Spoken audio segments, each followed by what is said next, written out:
Welcome into the best in true crime podcasting. This is True Crime Tuesday. I'm your host, Tim Dennis.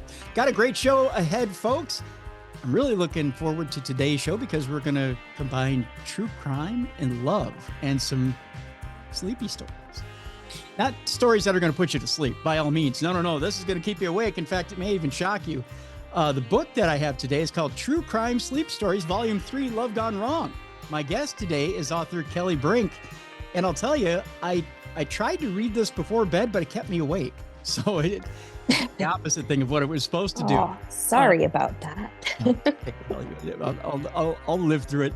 Let me tell you a little bit about Kelli before we bring her in. Kelli Brink has spent several years at the forefront of podcasting, seamlessly blending her roles as a host and consultant to create compelling narratives. A graduate of the University of Iowa, we won't hold it against her. I'm a Gopher fan, sorry.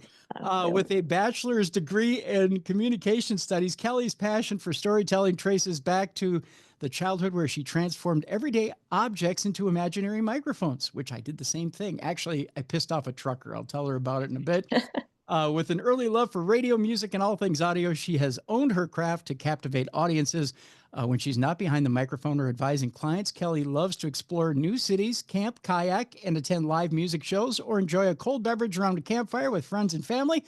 And now she brings her talents to the world of true crime, offering readers a deep, gripping look into the darker sides of human nature. And we'll take a look at that today. Ladies and gentlemen, let's welcome into the first time to Darkness Radio, Kelli Brink. Kelli, thanks for being with us. Thank you so much for having me. It's our pleasure to have you. You know what? Okay, I'm going to bring this up first thing, Kelli. Is this a look at love gone wrong, or is this a look at mutual psychopathy? Yeah, I mean, it's just crazy. There are so many love stories like this where, these like crazy people get together and join forces for evil, and it's just a force that cannot be reckoned with. It's pretty crazy, but yeah, yep. Because it's you bring up some of the more well-known stories in true crime, but there's also some of the stories that no matter how many times you read them, they grab you, right? They're the stories that boy, they're the chilling stories that, yeah. But when you look at them, you say, okay, can someone who kills over and over again, or even kills the people closest to them, do they truly love them? Have you ever sat back and thought about that? Is there really a capability to love and kill at the same time? No, I mean, I think it's when love turns into obsession. And I think it's like when someone has maybe underlying mental conditions already, and they just get so obsessed with someone. It's like obsessed with the person and wanting to control them. And when things might not go their way, it turns violent often. So, yeah, like there are statistics about like murders and violence in a relationship, murders and violence. And most of the time, I mean, a lot of the time, there's a really high percentage that it's someone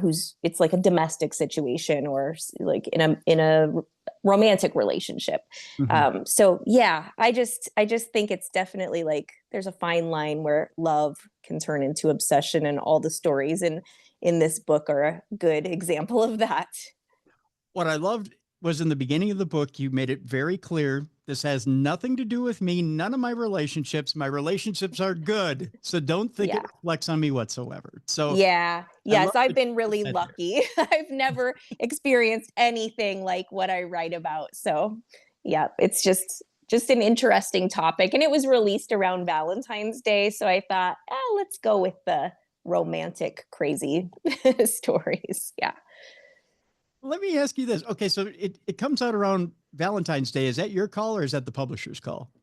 So I had been wanting to write a book like this for a while. I just kept stumbling across really interesting cases of killer couples and, with a romantic twist, stories with a romantic twist. It was a few months before Valentine's Day, and I thought, let's just incorporate that into it. And my publisher loved the idea. He was like, yeah, great. It's like very marketable, Valentine's Day, love gone wrong. So that's what we went for.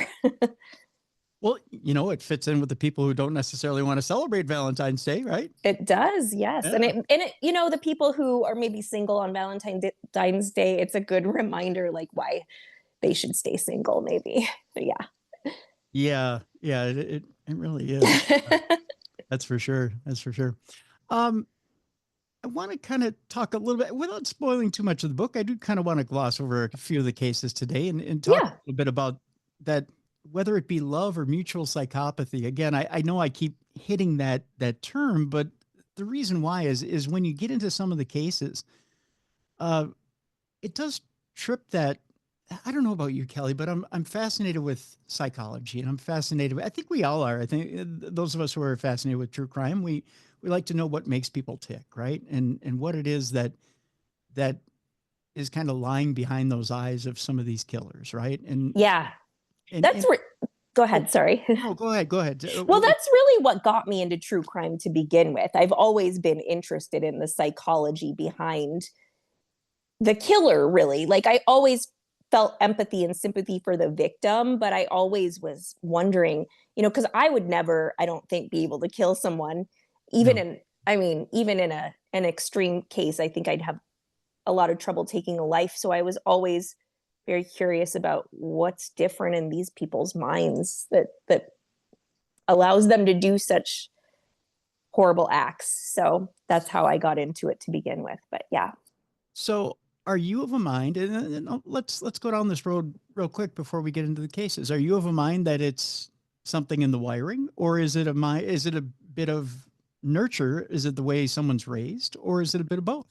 I think it's definitely both. I think some people are raised in unfortunate circumstances where they suffer abuse, trauma, PTSD, things that I could not even dream of having to go through. Some people take that and they may have an easier time dealing with it and go on to do great things in life and be a normal person. Sometimes they may have some sort of underlying psychopathy, some sort of condition that does not allow them to cope, and they turn to violence, crime, things like that. So I think it's definitely a combination of nature and nurture. Yeah. I want to take it one step further, because you always hear about there's this formula for making a serial killer, right? Yes. It always The starts with, McDonald triad. yes, right. Okay, Yeah. yeah, I'm glad you brought that up. Um, do you believe that's always the case, or is there an unusual way to make a serial killer? Is there an avant-garde way? Is there a way of maybe going around that McDonald triad? And can you find a roundabout way of screwing up a person to get them to that point? Yeah, that's a good question. I don't know if there's any one way to make a murderer, make a serial killer. Mhm. But there are those things that keep coming up, those themes. So abuse and trauma and things like that in their past, when they were children, absent parents or detached mothers in some cases. But the McDonald triad is interesting because one of them is like torturing animals. That Mhm. is something with like some of the serial killers that you think of, like Jeffrey Dahmer and Ed Gein and people like that. There's always there. It just keeps coming up. So there's got to be something to that. Yeah. Yeah, yeah. I mean, it's not necessarily a rinse and repeat type thing where it has to happen with everyone, but like reading your book again, True Crime Sleep Stories, Volume 3. There's one case in particular where you go, well, wait a minute, this didn't necessarily start the way you would think. And Which one is that? that would be the giggling granny, right? Oh, yes. That's not Yeah. necessarily the, torturing animals or bedwetting or You know what? You're right. That's a great example. I right. think I think she had a lot of like a lot of bad experiences with men.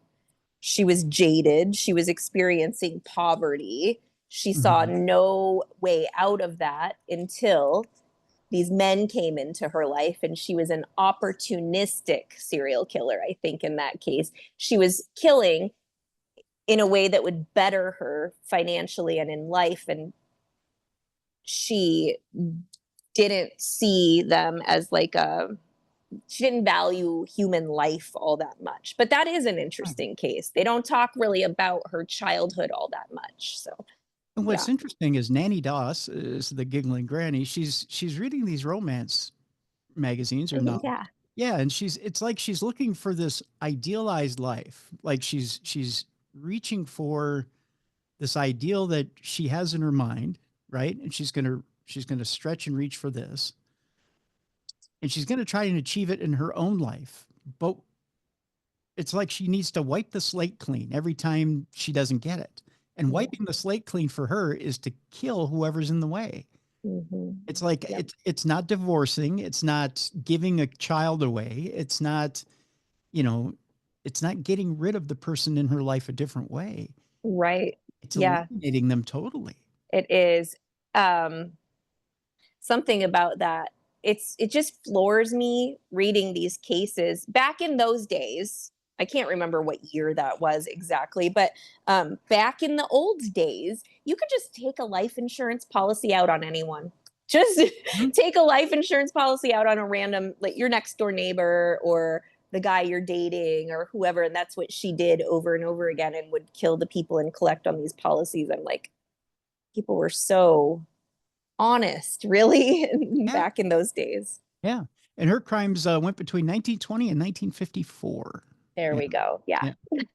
So yeah, you're right. Those insurance policies would, I mean, pretty much were open-ended and pretty honest, like you mentioned, Kelly. They'd take you at your word, and let's face it, toxicology screenings weren't that great. I mean, right. Yes. they weren't all that accurate. And you could say to someone, if you at least acted somewhat to be the doting wife and said, well, I did my best, but he just was very, very ill. People fell ill.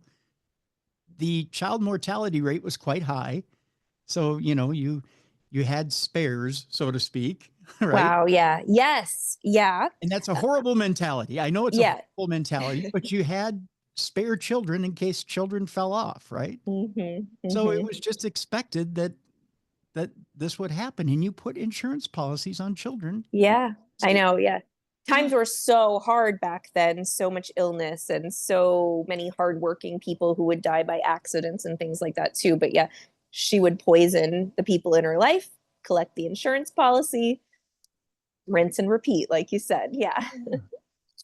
And it's only when she starts to accumulate wealth and that we get the idea that maybe she's not so sweet, right? Yeah, right. And she always played the part of, though, the sweet, doting mother and wife. And she had that giggly, bubbly demeanor that people were like, she would never kill someone. What? She could never be guilty of something like this. She was very detached, I think, from her crimes and from the reality.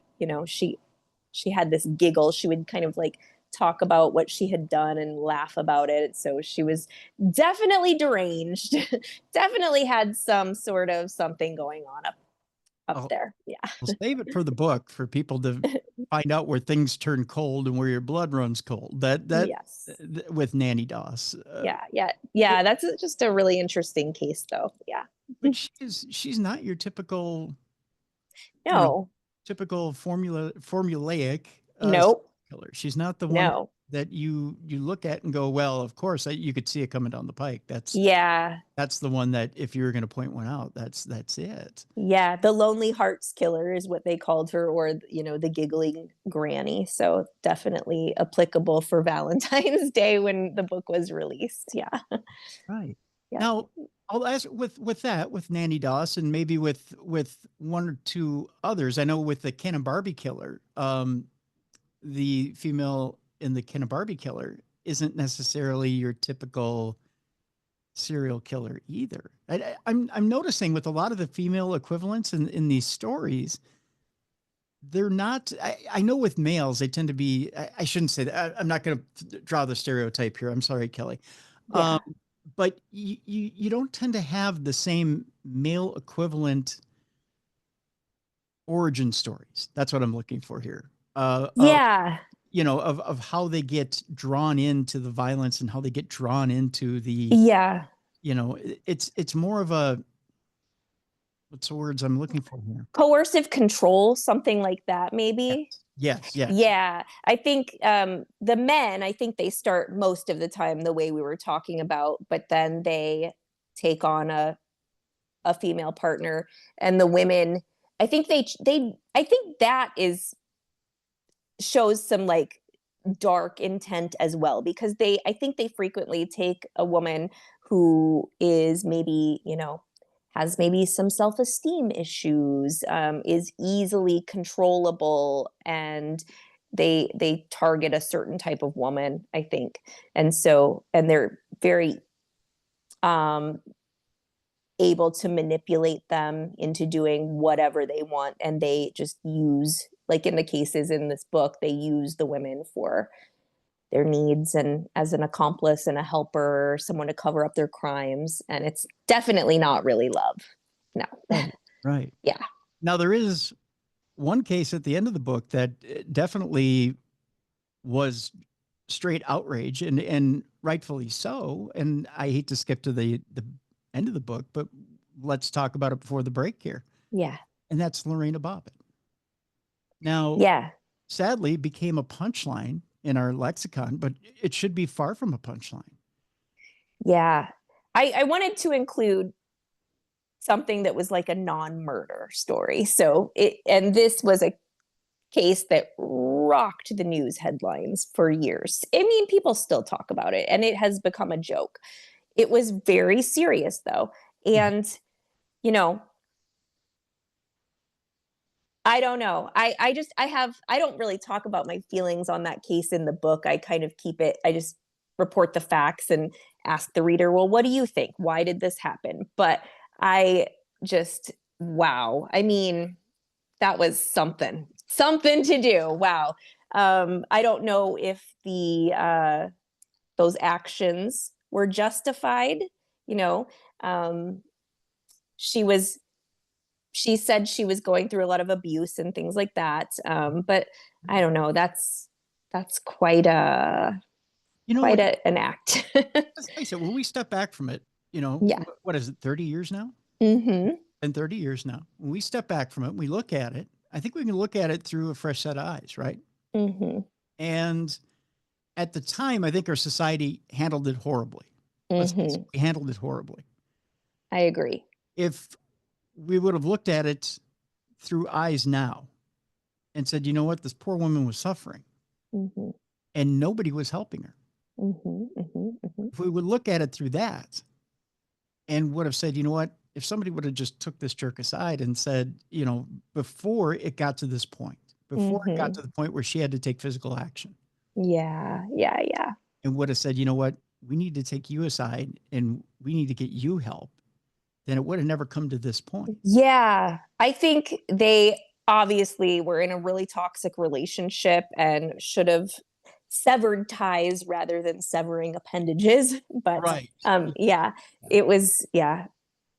It's just interesting how he went on to, become very famous from it. And she kind of like left the public eye and went into hiding after that. For the most part, she did some talk shows and things like that, but he went on to have his adult film career, and kind of profited from it, really, which was a shame. But yeah, and big time he profited from it. mm-hmm. I mean, think of it this way, Kelly. To think of the rage that had to well up in Lorena. Yeah. She had to be raped multiple times Mm-hmm. to get to that point. Yeah. She had to be treaded on multiple times. Right. Yes. Over and over and over and over again. Mm-hmm. She's a very proud woman from a proud culture. Mm-hmm. Thought, I'm marrying this man. One, because he loves me. Two, because I believe that he can provide for me. And three, that I'm going to do my best to be the best wife I can be to him. Right. Yeah. Then she gets into this marriage and finds out I got to carry the entire damn thing myself. Yeah. Because he's worthless. Right. Mm-hmm. Mm-hmm. Yep. And her family is against the whole thing. as it is too, and says, you know what, this guy's a bum. Yeah, exactly. Love make you do crazy things. Right. And Yep. so she's got to be embarrassed, you know, because her family Yeah. told her the entire time that, you know, he was no good. We told you he's no good. So she's facing pressure there. So And I think it just erupted into this, it culminated into this horrific act that I don't even think she maybe knew what she was doing at the time when she did it, and was kind of just like in a zone, and did it and fled the scene. And yeah, she had to lost be it. seeing right. And like you point out brilliantly in the book, immediately there's remorse. You can tell on the 911 call, immediately Yes. there's remorse. And Yep. that's, as much as people may think this is screwed up for me saying this, that really is a sign of a good person. When they get on in front of an authority and say, you know what, I did something really bad. Yeah, you're right. It is. It is. Like in all the other cases, there's very little, I mean, very no remorse, really. I think from most of the people that I write about, there's no remorse. But yeah, she felt bad for what she did. She knew it was wrong. I don't even think she wanted to do it. She just kind of didn't know what else to do, and she just went with her instinct in that moment. Yeah. Yeah. And unfortunately, like you said, I think John Wayne Bobbitt got the better end of everything. I think so too. Yeah. Yeah. She did like some talk shows and things like that, like I said before. But after that, she just kind of like went into hiding, and nobody really saw her ever again. I think she changed her name after that. But he kind of like owned it and was like still boasting his masculinity. Look what I can still do. She did that to me, and I still, just gross, really. Well, if you ever saw it, there wasn't much masculinity there to begin with. I did not watch. I did not research that for the book. Maybe I should have, but I didn't do that. That's the one joke I can get out of this entire thing. So, Now I want to go look. So well, might as well. I mean, you know. Yeah.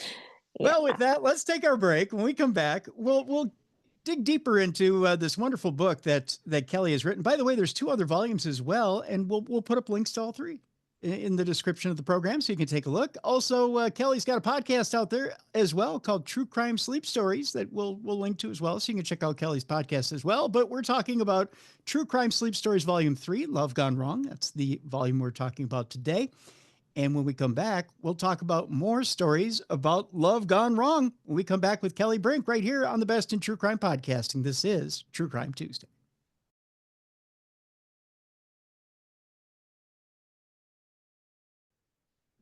Welcome back to the Best in True Crime Podcasting. This is True Crime Tuesday. I'm your host, Tim Dennis. My guest is author Kelli Brink. The book is True Crime Sleep Stories, Volume 3, Love Gone Wrong.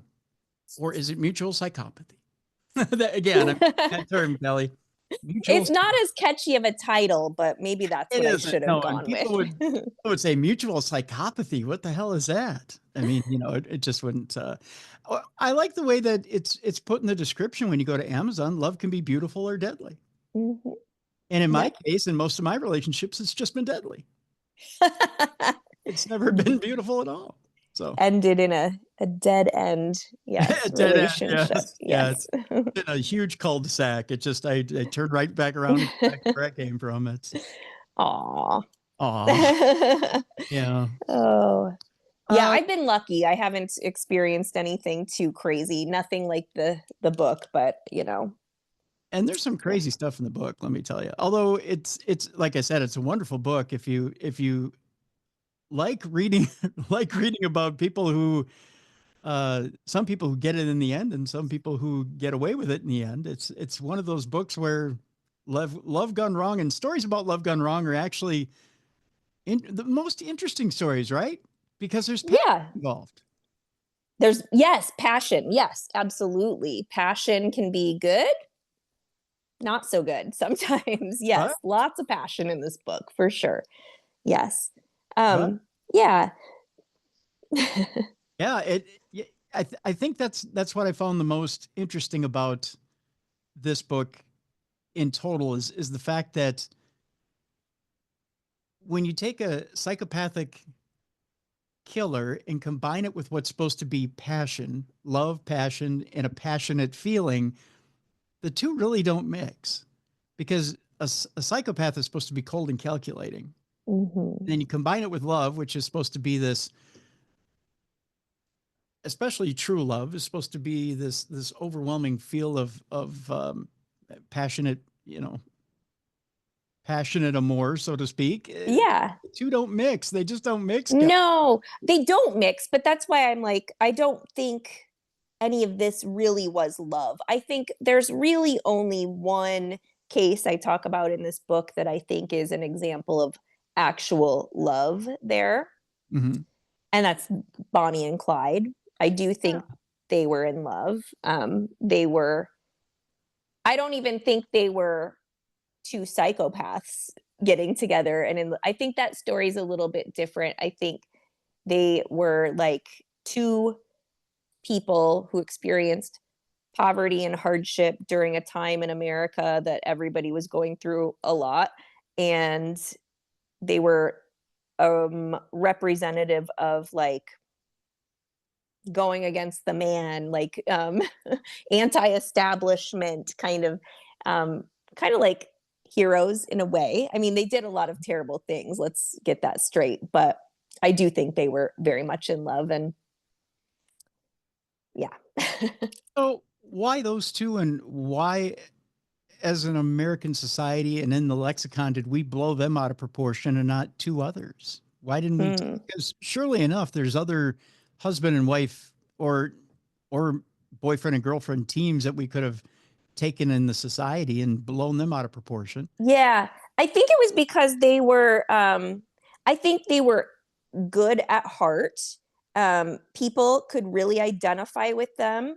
They were actually kind of like a Robin Hood kind of couple, I feel like almost like taking from the rich, giving to the poor. They were not cold-blooded, calculated serial killers or harming children or anything like that a lot of these people do. So I just think people could really identify with them in that time.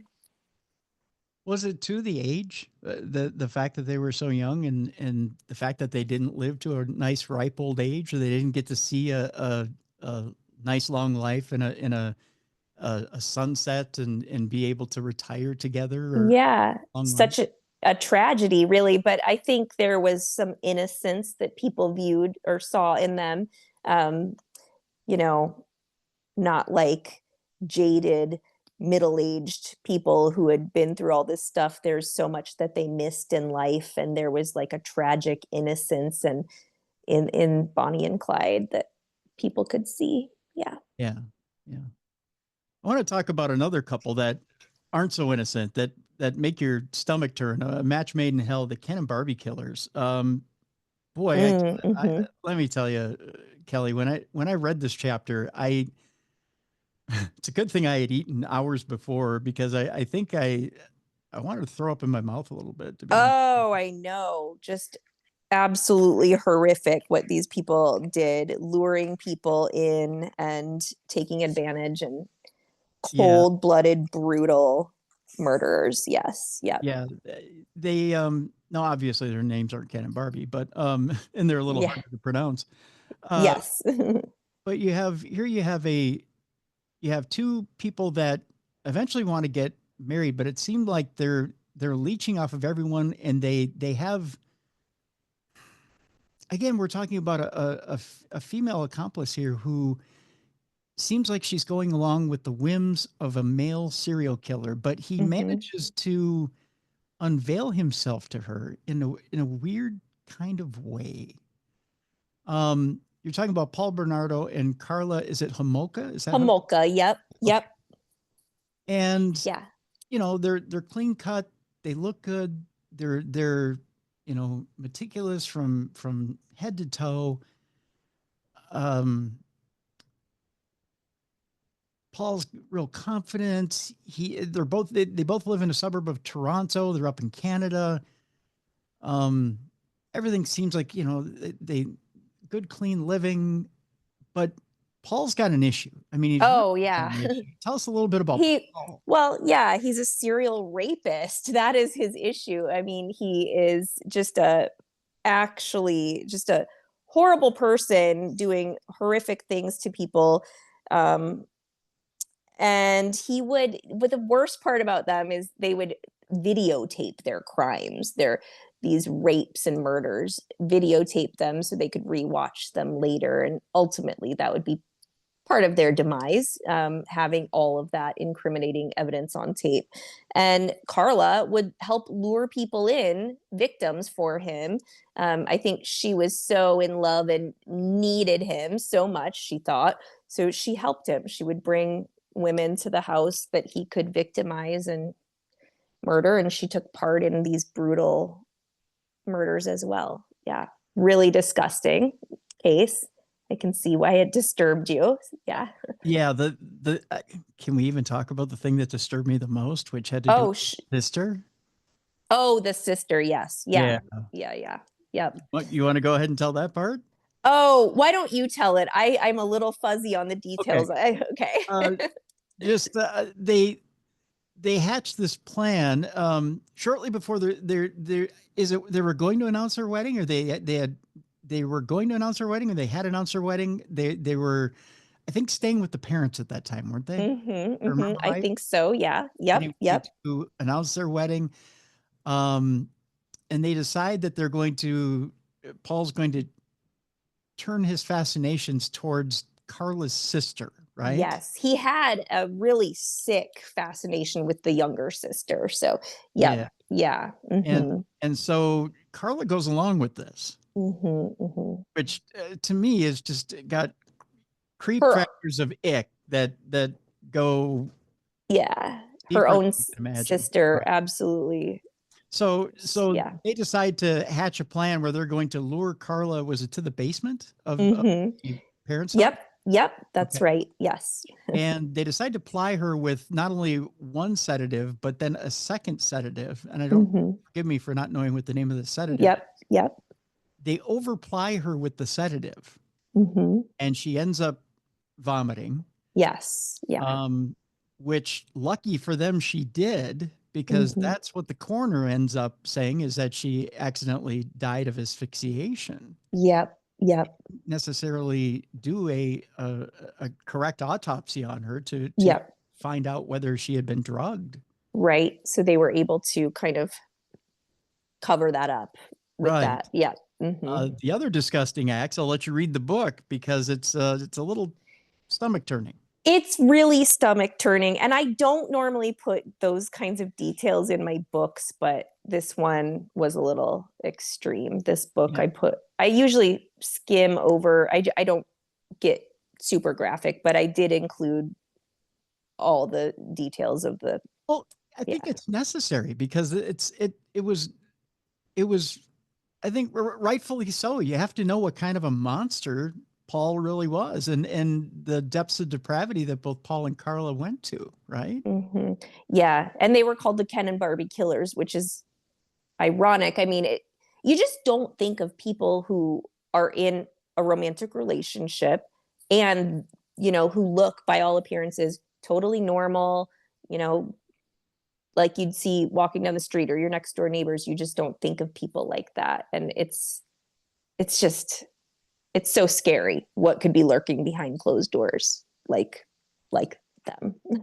The coup de grace, Kelly, the thing that really got my ire was the fact that as they're going to bury her sister at the funeral, they had the balls to take a wedding invitation and drop it. Oh, yeah. I mean, just like a serial killer mark, people who keep trinkets and stuff like that. It's just another. Oh, it's just, it's like a big FU, just like, like pissing on the grave. Yeah, exactly. Was what it was like. Yeah. Just a final insult to what was already a horrific act. One final desecration on top of everything else, which was disgusting. And again, we'll let you order the book, which again, we have a link in the description of this program. so that you can pick up True Crime Sleep Stories Volume 3, Love Gone Wrong, to find out what exactly we're talking about, how bad that final demise was of Carla's sister. Yeah. You can get just as disgusted as I am. Oh, it was so bad. And this book, after I wrote this book, I had to take a little break from true crime. I will tell you, like, your reaction was, it was an unsavory thing to read, but writing, there's about 15, I think, stories in this book. Yeah, they're all pretty bad. It just shows the extent of like human depravity. So Yeah. yeah.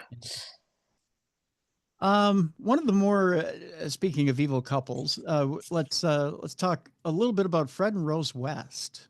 Oh yes. Speaking of one of those couples that you don't know whether it's love or whether it's psychopathy, right? Tell us a little bit about Fred and Rose West. Oh yeah.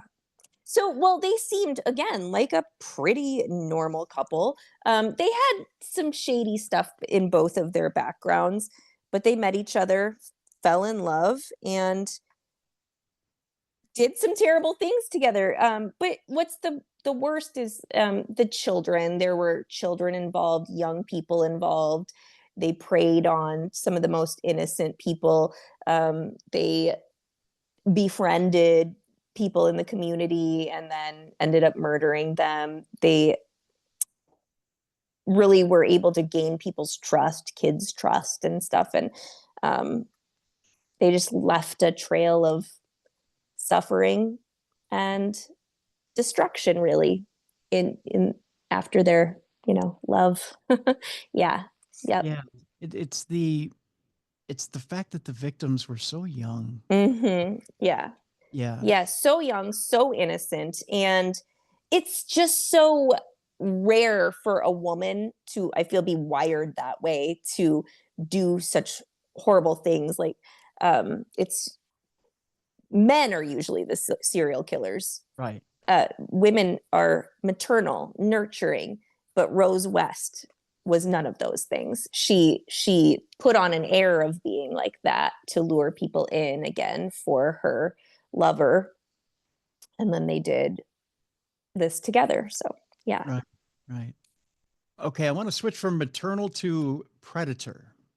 And I want Okay. to talk briefly about the case, a more recent case of Pamela Smart. Yes. Okay. One that I think we all remember the story of Pamela Smart and Billy Brink. I have to ask you, where were you, Kelly, when you first heard the story of Pamela Smart, her husband Greg, and hearing about Pamela Smart wanting to romance a 15-year-old Billy Flynn and Pamela Smart, and wanting them to get together and run away together? What was the deal there? Okay. So one of the first times I heard about this case, I don't know if so it happened in 1990. I don't know that I heard about it at that time. I was young. I didn't pay attention really to things like that. But there was a movie made about this case. Yes. It was Nicole Kidman who played Pamela Smart, and Joaquin Phoenix, I believe, who played Billy, I Yes. think. Okay. That was one of the first times I heard about this case. It was a great movie too. I think they did a really good job portraying those people. But yeah, that's when I first heard about this case. Yep. 15, come on. I don't know how any teacher it's just so strange. I hear about these teachers in the news and I'm like, I cannot imagine being attracted to a teen boy in a position of power and then being attracted to one of my students. Like, that is bizarre. Like, what is going on in their mind to feel that way to begin with? But that was kind of the OG case that opened the floodgates for everything that we see now. yeah. And then the other one, what's the other one? It was Billy Fulau was the name of the boy, and Mary Kay Letourneau. Yeah. Yes. Mary Kay I Letourneau. don't remember if that was before or after this one. I don't remember which one came first. I think But maybe Mary Kay Letourneau might have, was she first? Or was it? I think maybe Pamela Smart was first, Yeah. but they were close around the same time. So those were like the two big ones. Now I feel like you hear about this stuff on social media like way too frequently. But, Pamela Smart painted a picture of a terrible marriage, uh, abuse and control and things like that. And she definitely manipulated 15-year-old Billy Flynn's mind, just manipulated him, even manipulated his friends into thinking, wow, this poor woman, she's going through so much. We've got to help her. And ended in murder. And I think most of the people around them would have painted a totally different picture of what was going on in that relationship. But so it ended in murder. And they made a pretty good movie about it too. So, But the fact that you would take and say to a 15-year-old boy, okay, I want you to recruit two of your friends or get, she didn't say that, but she said, we're going to have to do away with them. And he said, okay, I got two buddies. And then he's going to get two of his buddies involved. And you're going to have three 15-year-olds get together and try to plot a murder. Three 15-year-olds can barely get together and put a game of baseball together. right. In an Yeah. afternoon, much less try to do away with a grown adult. Mm-hmm. But then they're going to try to put this together. They're going to try to get this guy out of the way. And then you're convinced that you and this grown woman are going to go away and live off the insurance money. I mean, this truly is a 15-year-old fantasy. He was a child. He had the mind of a child. What a grown man is not done developing till he's like 25. He was 15. Like he did not have the reasoning skills and stuff to understand what was going on. She definitely gave him a lot of evil input into how to do it, what to do, the life we could live afterwards, all of those things.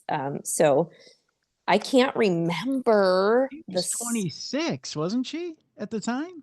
Yeah, she was a full grown adult. So yeah, in her 20s. Yes. Yep. So Yeah. Again, authorities would probably say to her, shouldn't you know better? I mean, shouldn't that be Definitely should. She definitely should have known better. And I can't remember off the top of my head, I can't remember the prison sentences that they both got, but yeah, I can't remember. Oh, I can't remember. Do you remember? I think was his 20 years, 25 Something like that. But I think she got life in prison. Don't quote me on that, but I'm pretty sure she did. And yeah, their trials were combined. Yeah, I just can't remember. Oh, Billy got 28 years. He became 28. eligible for parole. Yeah. Yeah. And yep. But still to this, like she has always proclaimed, I didn't kill my husband. I didn't have anything to do with this plan. Right. This was all them. But really, 15 years old, I'm pretty sure you had some input on this, Pamela. Yeah, it's not like the kid just decided, oh, I'm going to plan this all on my own. You just sit back, darling, and take a break. I got this. Exactly. I do think Billy, that's another case where I think Billy was madly in love with Pamela, but obviously didn't know what true love is. He was maybe more obsessed, wanted to be with her, obsessed with the idea of being with her, and thought that was the way to achieve it. And I think Pamela was probably a narcissist, really playing games with his head. Speaking of creep and ick factor, do you remember the Mary Kay Letourneau interview? Yes, I mean there were a few. I don't remember, was it 2020 or Oprah? I saw. Yeah. Yes. Now I think Mary Kay was very childlike herself. She was an odd character. Yeah. I don't know a lot about her background or why she was a happily married woman with children and a husband. Happily married. They seemed happily married. And then she kind of groomed this kid, I feel like, from such a young age. I think he was like, was he like 12? Something like that. Yeah, it like was like 12 or very young. 15 or something like that. Yeah. Yeah. And then it was creepy how brainwashed he was because he really felt like he needed to step up and raise a family. Like, Hmm. that wasn't his. And Yeah, he was barely older than the kids he was raising. I know. I think they were friendly in school, Yeah. perhaps like friends or in the same circles, something like that. And it was crazy to me how his family and caregivers, I don't think he was raised by his parents. I think it was his grandparents. But they supported the relationship. They were supportive of his relationship with Mary Kay, which I think they grew up, they were very poor. They had different circumstances, and they Mhm. saw Mary Kay as a stable figure in his life who genuinely seemed to care about him and his well-being, but she was definitely grooming him. Yeah. Yeah. Yeah. And I think they probably saw it too. And unfortunately, it might have been a cultural thing too. They might have seen it as he was stepping up to be a man earlier than he should have been. Um, Yeah. which Well, was, he became a father at a young age. They had two babies together.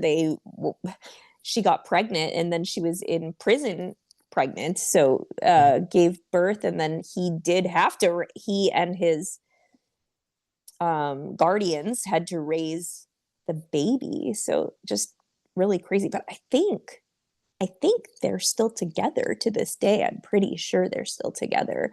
I don't know if they got yeah, divorced, but just recently they were still together. yeah, yeah.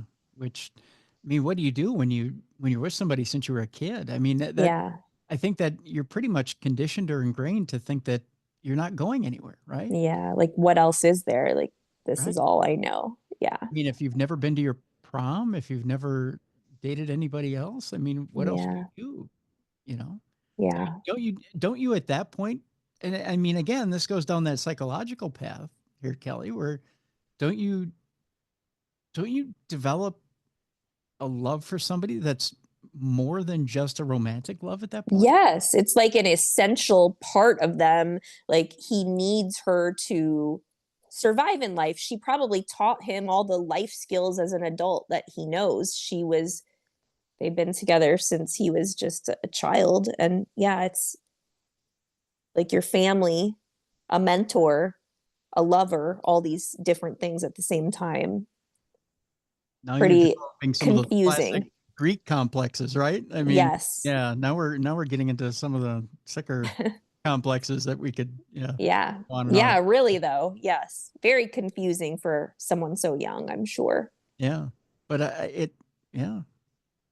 And again, those two cases, out of those two cases, you've got this kind of sick tree that goes outward and that we're seeing, I mean, bear fruit, no pun intended, on what seems like is a weekly basis. As I look for, the segment after this, Dumb Crimes, Stupid Criminals, I farm stories for this every week, and I must see 2 stories a week of a teacher taking advantage of a student. Yeah. Female teachers taking Female advantage. teachers Yeah. taking advantage of students.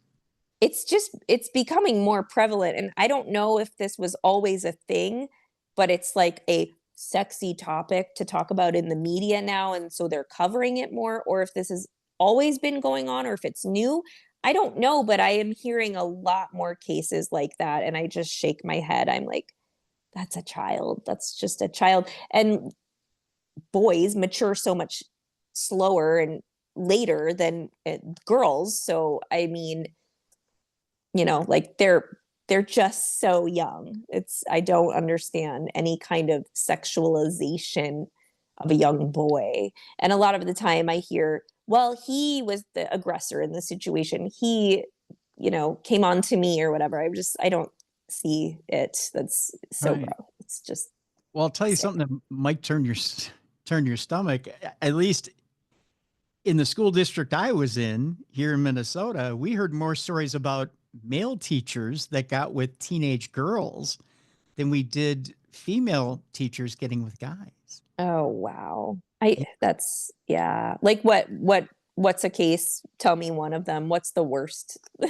What happened? What's one of them? Without incriminating, I Mm-hmm. can't tell you the school, but I can tell you there was an assistant basketball coach that got with at least 3 girls. Whoa. Okay. I think so many people get into education for the wrong reasons, or they're the wrong people. Maybe like questionable morals and values should not be getting into this.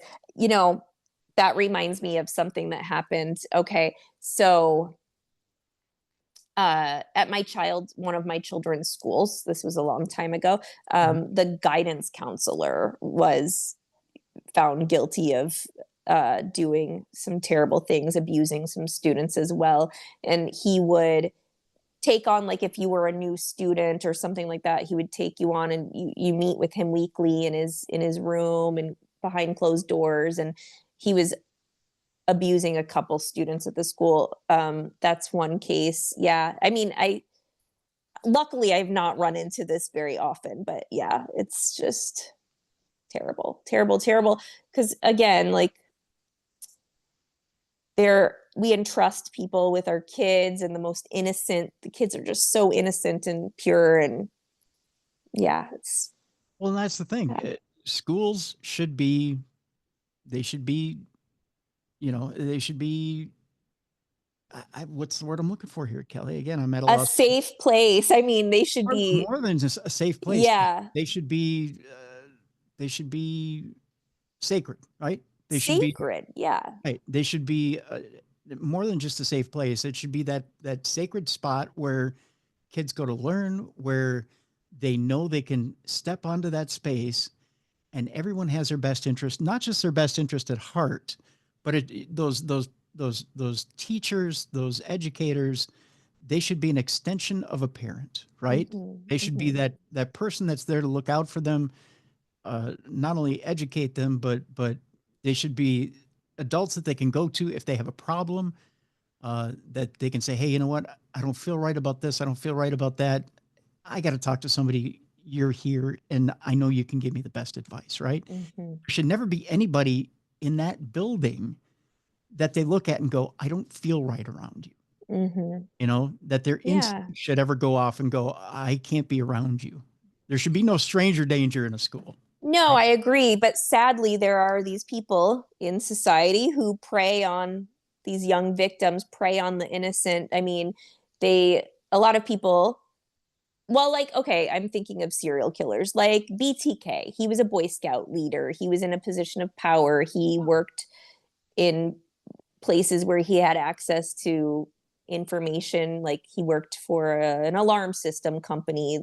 There are lots of people who just, they get in these positions because they know they're going to be close to potential victims. So it's really bad. It's a victim factory for them. Yeah. Essentially. Yeah, it's a feeder line. They they get in and they know that, I'm going to have a constant stream of victims that'll be fed to me if I just sit in one place. And who's going to suspect, right? If I just show a little bit of concern and care, no one's going to ever suspect.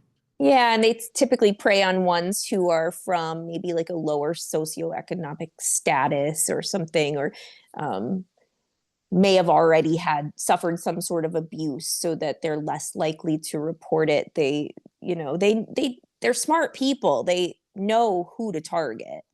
Yeah. It's that whole mindset is as much as it's disturbing, it can be fascinating, but again, disturbing. And I find this particular book of Love Gone Wrong was incredibly fascinating, because again, you're combining an emotion that should be incredibly pure with an act that's incredibly despicable, and then you try to reconcile the two, and it's hard to do. But yeah, it is fascinating though, because like I said, I'm not wired that way, and I don't know anyone who is, but you see these red flags in other people. I like to read about cases, and I love the psychology behind it, because I feel like learning about things that have happened makes me a little more hyper aware, makes me like, oh, there's a red flag. Maybe don't talk to that person. It keeps me a little safer to learn about this stuff. Well, and it's important that books like this are out there so that people can read cases like this and go, you know what, that guy who lives down the road is a lot like that. Maybe I should keep my eyes open. Yeah, we can be kind of naive walking through life, but this stuff happens. So it's good to know. Right.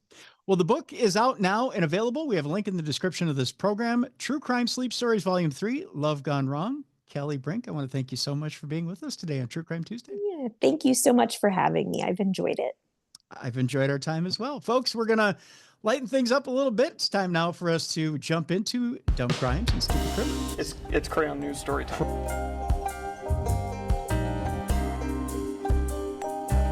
What happened with this dude, Christ Bearer?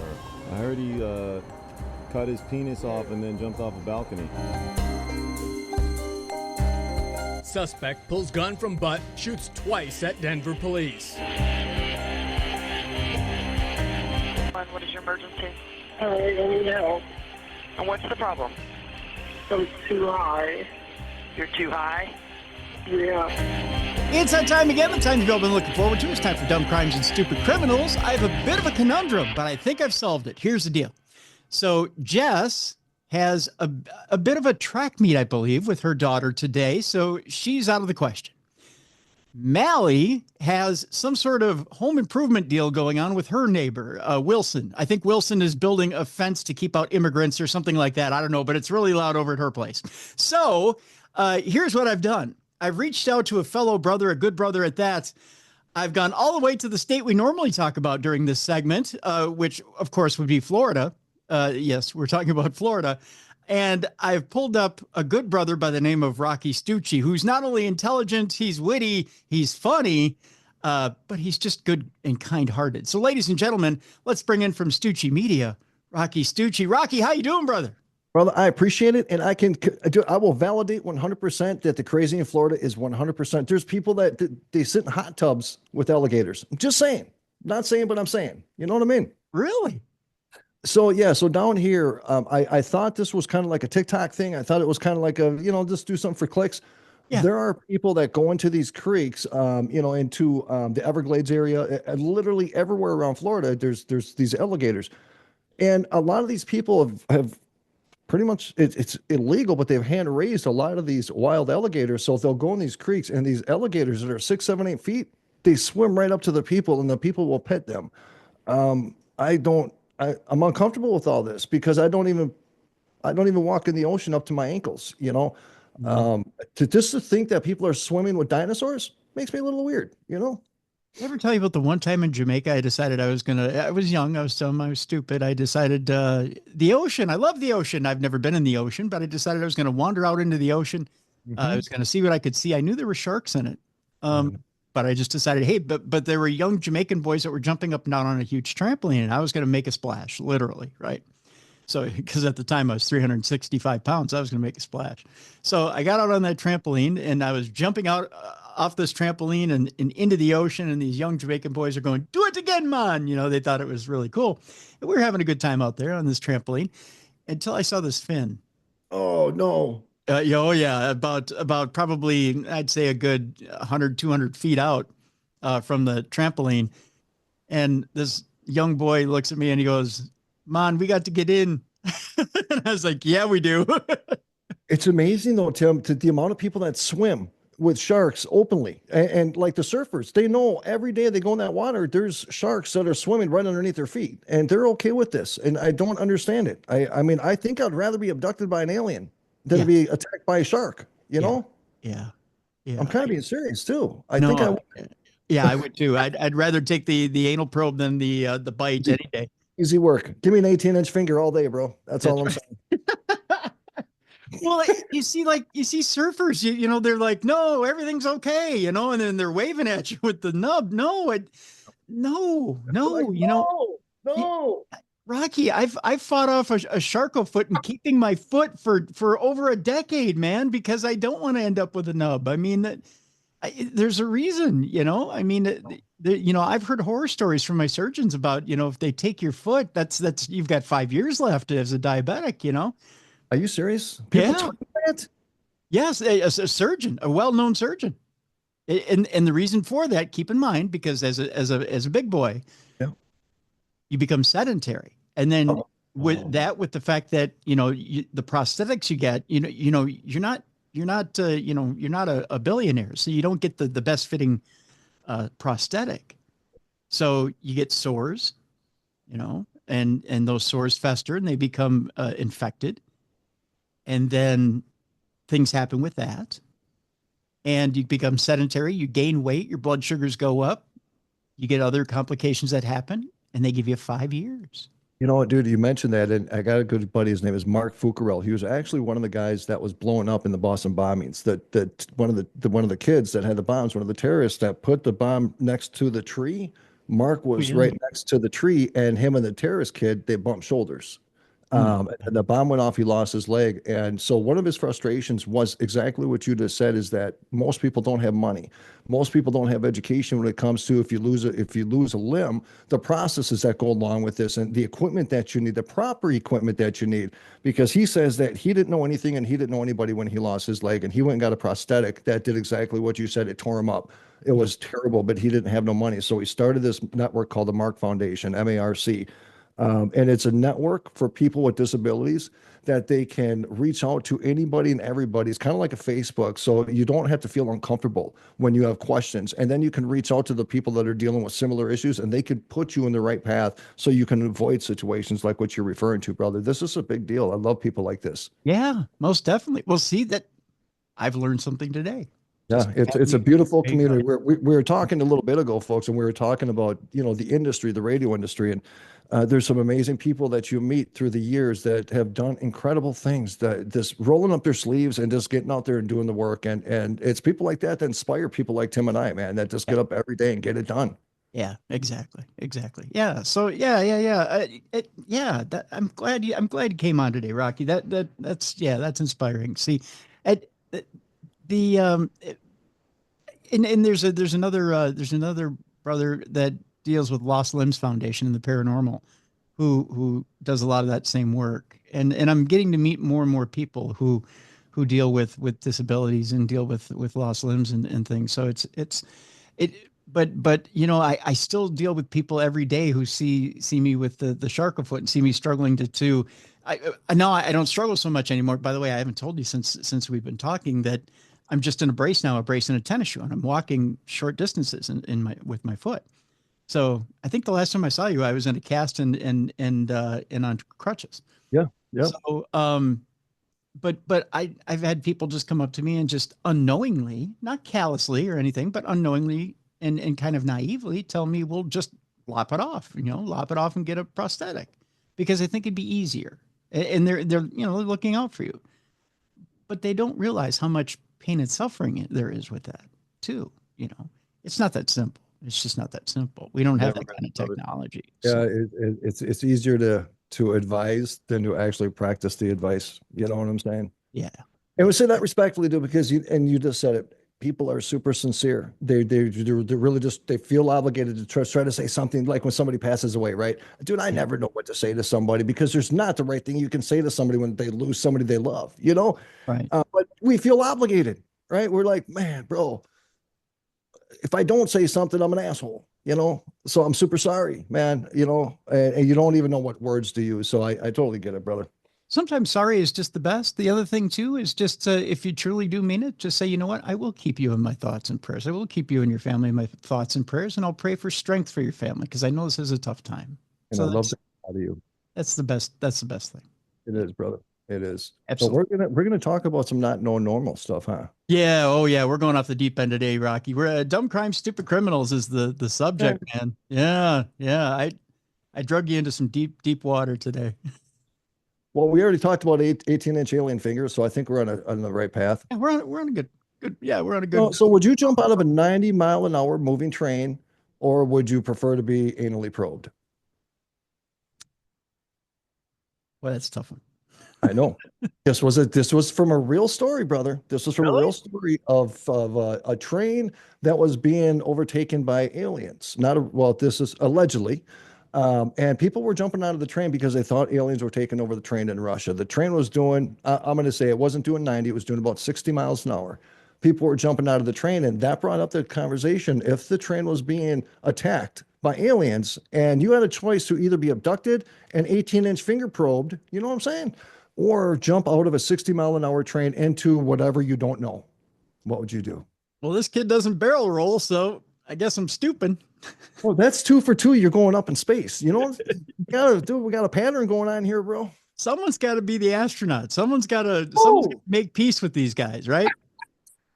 He said the astronaut. Yeah, astronaut and make peace, right? I suppose you can negotiate during the process. Right. I'm a communicator, so someone's got to take one for the team, Rock. I'm jumping, bro. I'm jumping. Are you jumping? Yeah. I think so. What would the listeners do? I want the listeners to comment wherever you're listening. Comment in the comment. What would you do? Would you jump, or would you be abducted? I want to know. I want to know too. To be honest with you, because there's not a good answer, unless of course. But you know, well, unless you get a masochist out there that'll do both. That's multitasking, bro. That is. That's of the worst kind. I'm sorry, I kind of threw that one off the rails there, didn't I? No, it's all right. No, it's a good poll, so to speak. Poll, huh? Poll. It took a second. I got it. Yeah. Let's start out with our first story here today, Rocky. If you're ready for this, boy, have I got a conundrum for you. This woman, actually, this first story comes to us from a listener. And again, if you have a story for us for Dumb Crimes, Stupid Criminals, you can send it in, tim@darknessradio.com. I'll be glad to get it here on the air. This starts out with a woman who hired a hitman found on Tinder to kill her ex-boyfriend, who's a cop, and his daughter. I know it's a little involved. We'll take this apart. We'll dissect it and bring it all back together for you so it makes a little more sense. Here's what I'm going to do. I don't have the high-tech stuff to show you over the screen, so I'm just going to hold up my iPad and show you the picture of this lovely lady right here, who's a little misguided today, Rocky. She needs a hug, you know. She needs a hug. She needs a little bit more than that. Yeah, she needed $12,000 to get this thing going. All right. So repeat this again. I got to go, because when you said the chain, okay, so she met a guy. I didn't know hitman went on Tinder, but anyways, okay. So she met get lonely too. Tinder to pull an assassination on who? Her police officer ex-boyfriend and his teenage daughter. She got a twofer for $12,000. Oh, well, that explains it. So it's typically twofer for yeah. Wow. Okay. So what happened? Well, a New Jersey woman is accused of hiring that hitman, again, that she found on Tinder, to kill her police officer ex-boyfriend and his teenage daughter, not hers, but his teenage daughter, for $12,000. I don't know what the teenage daughter ever did to her, but let's say there's probably bad blood there. We got a picture of the hitman? That's a good question. Let me see. Really like to see what kind of hitman shows up on Tinder, you know, because, you know, is this the thing now? Is this where, like, the undercover, like, if you need a hitman, hey, you need to take somebody out. Okay, well, what you need to do is go to Tinder and put in a special tag word, and you're going to find a date that's going to cost you $14,000. Well, take the date, because that's going to be the hookup. Doesn't that sound like a movie of the week, The Hot Hitman? The Hot Hitman, bro. Starring Tim Dennis and the emotional people, Roccistucci. I don't think I'm the Hot Hitman. You could probably try out for it. Not me. I'm not the hot. We could do a mafia movie, bro, where you could be the Godfather. And, you know, you got to put some cotton swabs in your mouth, and you got to talk like him and everything. You know what I'm saying? Right. And I'll be your hitman. You know, I'll be Rocky the Meatball. Rocky, I've been checking our Tinder account, and it looks like we've got a bit of a request. A twofer for $12,000. I'll take care of it. Here's the thing, though. So what would possess somebody to want to knock off the ex-boyfriend policeman plus the daughter? Well, let's find out. We're going to talk about 26-year-old Jacqueline. I believe it is Jacqueline. That's her first name. Diorio of Runnymede, New Jersey, who was charged with 2 counts of first-degree attempted murder, 1 count of first-degree conspiracy to commit murder, and 1 count of third-degree possession of a controlled dangerous substance. The Camden County Prosecutor's Office of New Jersey announced in a post shared on its Facebook account on Wednesday, of course, Diorio was arrested after communicating with a confidential informant. I guess he would be the hitman who was on Tinder. See how they did that? Oh. Yeah, they So said the cops are sending guys on Tinder now for undercover work. Yeah, yeah. They reeled her in. They set the hook. They reeled her in. They got her. I wonder if they really do that though. If that's how they kind of prey on people. Like, why would an undercover cop, unless they knew that was her motive and knew she was on Tinder and why would an undercover cop be on Tinder? Well, they do stings all the time. I mean, recently there was a Child trafficking. politician here in Minnesota who got caught in Bloomington for trolling underage girls, and they caught him by soliciting him on the internet as an underage girl. Do you think the internet set us forward or backwards? Oh, backwards. Thank you. Backwards. Yeah. Woo! I mean, Thank it's you. a wonderful tool, but it's a tool that's abused. The beautiful thing about internet is I can keep up with friends like you, Tim. Yeah, yeah. And the horrible thing about the internet, Rocky, is that it gets abused. Oh, it's terrible. It's terrible. Yeah. All right. So there's no conclusion on this though, right? So no comment from the police officer? What did he have to say? There's more to the story. The 26-year-old offered the man that she believed to be the hitman $12,000 to kill her 53-year-old ex-boyfriend. That's right. There's a small age gap there between the two. By the way, if you're 53 and you're getting it on with a 26-year-old, I want to shake your hand. You've got more energy than I'll ever have. So yeah. So the 26-year-old offered the so-called hitman $12,000 to off the 53-year-old ex-boyfriend, who is identified as an officer with the Philadelphia Police Department. So he's a little tough. Mm-hmm. Mm-hmm. There's no such thing as a not tough Philly police officer. Yeah, 100%. Yep. And his 19-year-old daughter, after meeting the informant on Tinder, that according to a Camden County criminal complaint or affidavit. Diorio and the man exchanged messages and agreed to meet at a Wawa gas station in Runnermead on March 31st. By the way, Wawa, excellent sandwiches. I love the sandwiches at Wawa. You're not lying. Yeah, it's good stuff. We got a lot of Wawas around my house. Yeah. Oh, I tell you, when I go to Florida, it's one of the first places I go, Wawa and a Publix. You got Wawa here, Publix, and then in Texas you have Buc-ee's. Oh, Buc-ee's. Yeah. Yeah, you got to love the Buc-ee's. The two exchanged several phone calls and text messages between March 31st and April 3rd. That's right. It only took her 4 days to want to line this up there, Rocky. At which point she expressed wanting to have her ex-boyfriend killed and acknowledging that he's a police officer. The gig's up there. The informant reported the murder for hire plot to the county prosecutor, who had detectives contact Philadelphia police to notify the department and the target of the alleged plot on April 3rd. Diorio reportedly met with the informant at a Dollar General store on April 4th. She loves her retail. Where else would you meet? Like if I was to call the Gambinos and I said, listen, we got a meeting. I mean, I'm either thinking Olive Garden or Dollar General. You know what I'm saying? Olive Garden. Because when you're there, your family. You know what I mean? Yeah. The Olive Garden. The Gambinos would have you shot if you said, oh, I want to meet at the Olive Garden. Oh my God, bro, I'm dying. Oh my God. We could meet anywhere. You want to meet at the Olive Garden? Yeah, or the Dollar General. You know. The Dollar General. Sounds good to me. At which point, she allegedly gave him $500 in cash as a down payment and promised to pay the rest in installments. That's right. It's the budget hitman. Just put $500 down, and if I could, I'd like to do $250 a month until, I don't know, the end of time, if you would. That'd be great. So, dude, honestly, okay, let's just pretend for a second that you were gonna go pull something off like this, right? Yeah. And you were gonna go pay, and now you had a hitman. No, so just so okay, okay, I'm trying to be radio correct here. A hitman is going to cost about $20,000, and a real hitman doesn't ask for a $500 deposit, right?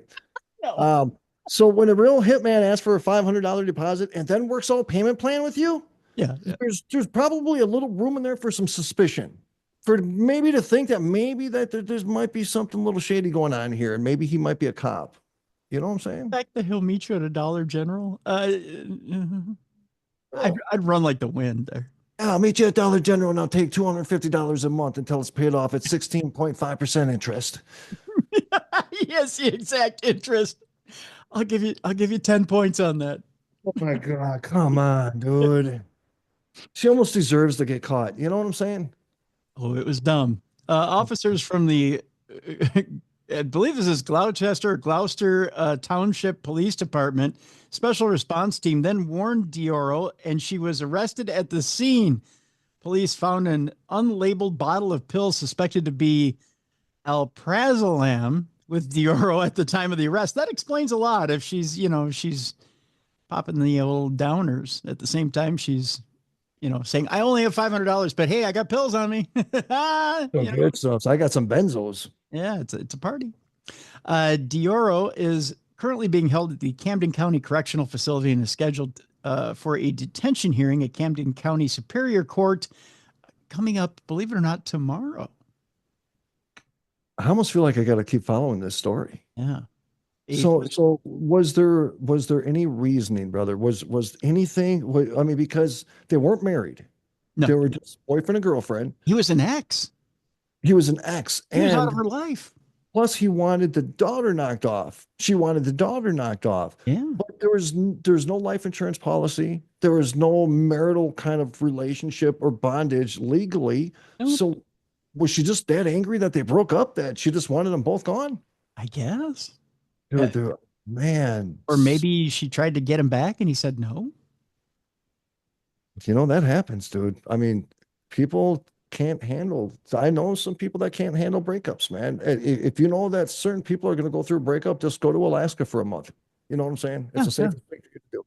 Yeah, chill out, touch grass, see nature, let the cold wind hit your face. Breakups are tough, but not hire a murderer tough. That's what I'm saying? That's tougher. To hire the murderer. That's tougher. That's tougher. So now she's going to end up spending, bro. Yeah. Going to go away. She's going to get 20 years. Well, if you thought that story was tough, you ready for this one? Oh my God, it gets worse. It gets worse. I pulled a really good batch for you today, Rocky. This is on a scale of 1 to chef's kiss. This is, I'm already kind of sweaty. You know what I'm saying? Well, come on, my friend. You might have to grab a towel because here we go. Georgia police arrested this guy for a $20,000 shoplifting spree. And if you're ready for the name here, Rocky, you're not going to believe it. A man was arrested for allegedly shoplifting at multiple Walmarts with a pretty clever self-checkout scheme. And as wild as that story is, what's really wild is the man's given name. Gainesville police arrested 40-year-old, wait for it, Speedy Gonzalez.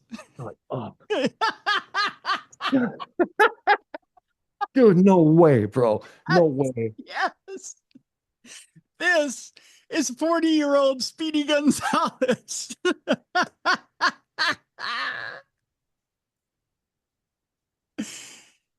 Some woman looked this poor kid in the eye, this poor little baby, and said, I'm going to name you Speedy Gonzalez. Why would somebody really name, dude? That's like a birth name for real? Yes, that's his real name on his birth certificate. I don't even know how I would digest it. Like if I was interviewing Speedy Gonzalez for a job. I mean, you'd never forget his name, but it's Speedy Gonzalez. There's only one. There's only one. There's only one. I honest to God, I wouldn't be able. Would you just look at him and go, Riba, Riba, andale, andale?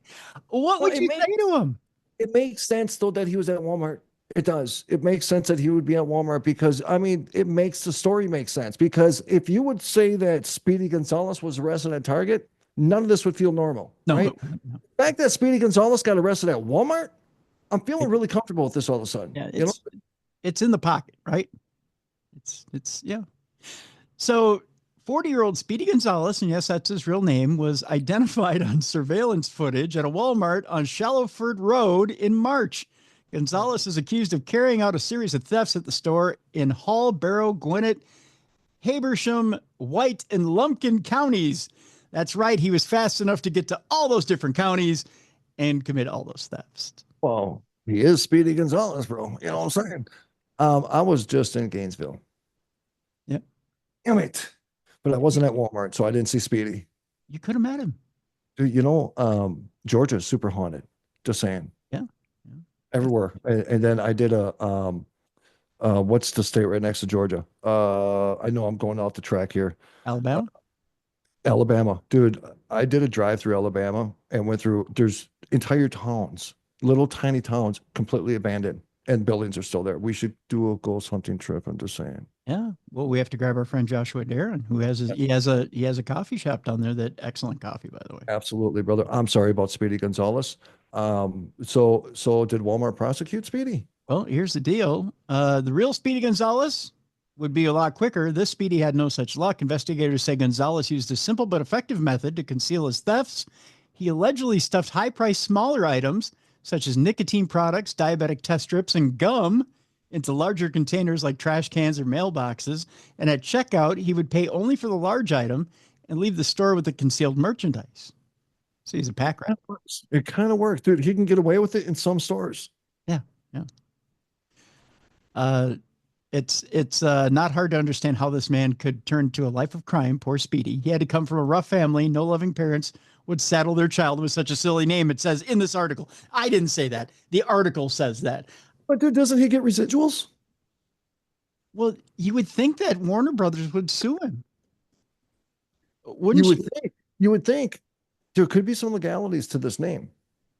If I were Warner Brothers, I'd sue. All right, dude. So I was in Walmart one night. I swear to God, I can bring Lisa on here right now, and she could attest.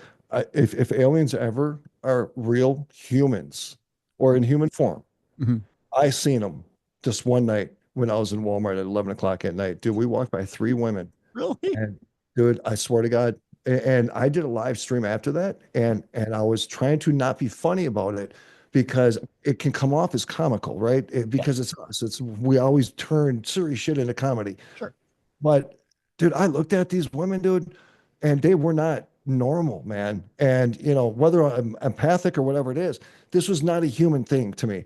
And it freaked me. Have you ever looked at somebody and literally got freaked out? Yes. Yeah. This was one of the very few times that ever happened to me, to where I literally got chills from looking at people. And I swear, dude, they weren't from this planet, dude. Well, was it one of those things where they appeared normal at first and then like the face changed or something like that? So they looked, okay, so they remained human, right? So there was none of the face changing, none of their eyes changed, but it was just their entire appearance. They looked like they were, I almost said the F word, vampires. Right? They were completely pale, super sunken eyes. Even their mechanical characteristics were off. And it wasn't a disability. And dude, it didn't look like they were drug addicts. They didn't look like they were high. They didn't look like, how a meth head or a crack, they represent physically different. I don't know, dude. I don't know. Like they were uncomfortable in their own bodies. And Lisa saw, that is a great way to put it. And then Lisa saw them separately than I did. And she came up to me, freaked out, and she goes, "Did you see?" And I was already freaking out, Yeah. I know people joke about this stuff, but I have a belief, man, and especially after what we've witnessed the last year with all those things flying around, I have a feeling that all these things that we've been talking about that have been just theories, I think there's a lot of legitimacy to what we've been talking about all these years, bro. Interesting. I do. I really do. I think we should do a show sometime just talking about alien theory. Yeah, we can do that. Absolutely. Well, I'll be back. We'll talk about it. I'd love to, bro. Yeah. All right. Okay, back to aliens from Walmart. Well, we'll get to our next story. Our next story is a little less Walmarty and a little bit more exactly who do you call for help when the police have subdued you? Oh. There's a conundrum for you. Yeah, I don't know. You're kind of SOL after that point, don't you? You would think, but one woman thought she had the solution. You ready for this, Rocky? Listening. A woman called AAA during a standoff to fix the police. What the police had done, they had just spiked her tires with a spike strip. So she figured she could call AAA and get them to fix her flat. Well, no, technically, that would kind of qualify though, wouldn't it? Hello, thank you for calling AAA. This is the Emotional Meatball. How may I help you today? Yeah, I just got car spiked by cops and they flattened all my tires, and I want to use my policy to have all my tires changed. And then of course the emotional meatball says, no thanks. Your policy doesn't cover that. So was it while she was being detained, or was it afterwards? Well, let's get to that. A 45-year-old woman was arrested this past Wednesday and accused of leading police on a high-speed chase on I-70 and then calling for roadside assistance after officers spiked her tire. Anna Mae Cabalsa Martinez was booked into the Emery County Jail for investigation of reckless driving and failing to stop for police. The odd series of events began at about 5:20 p.m. when Martinez was spotted by a Utah Highway Patrol officer on I-70 going 120 miles per hour. So, right in the pocket of where she should be as far as the speed limit goes.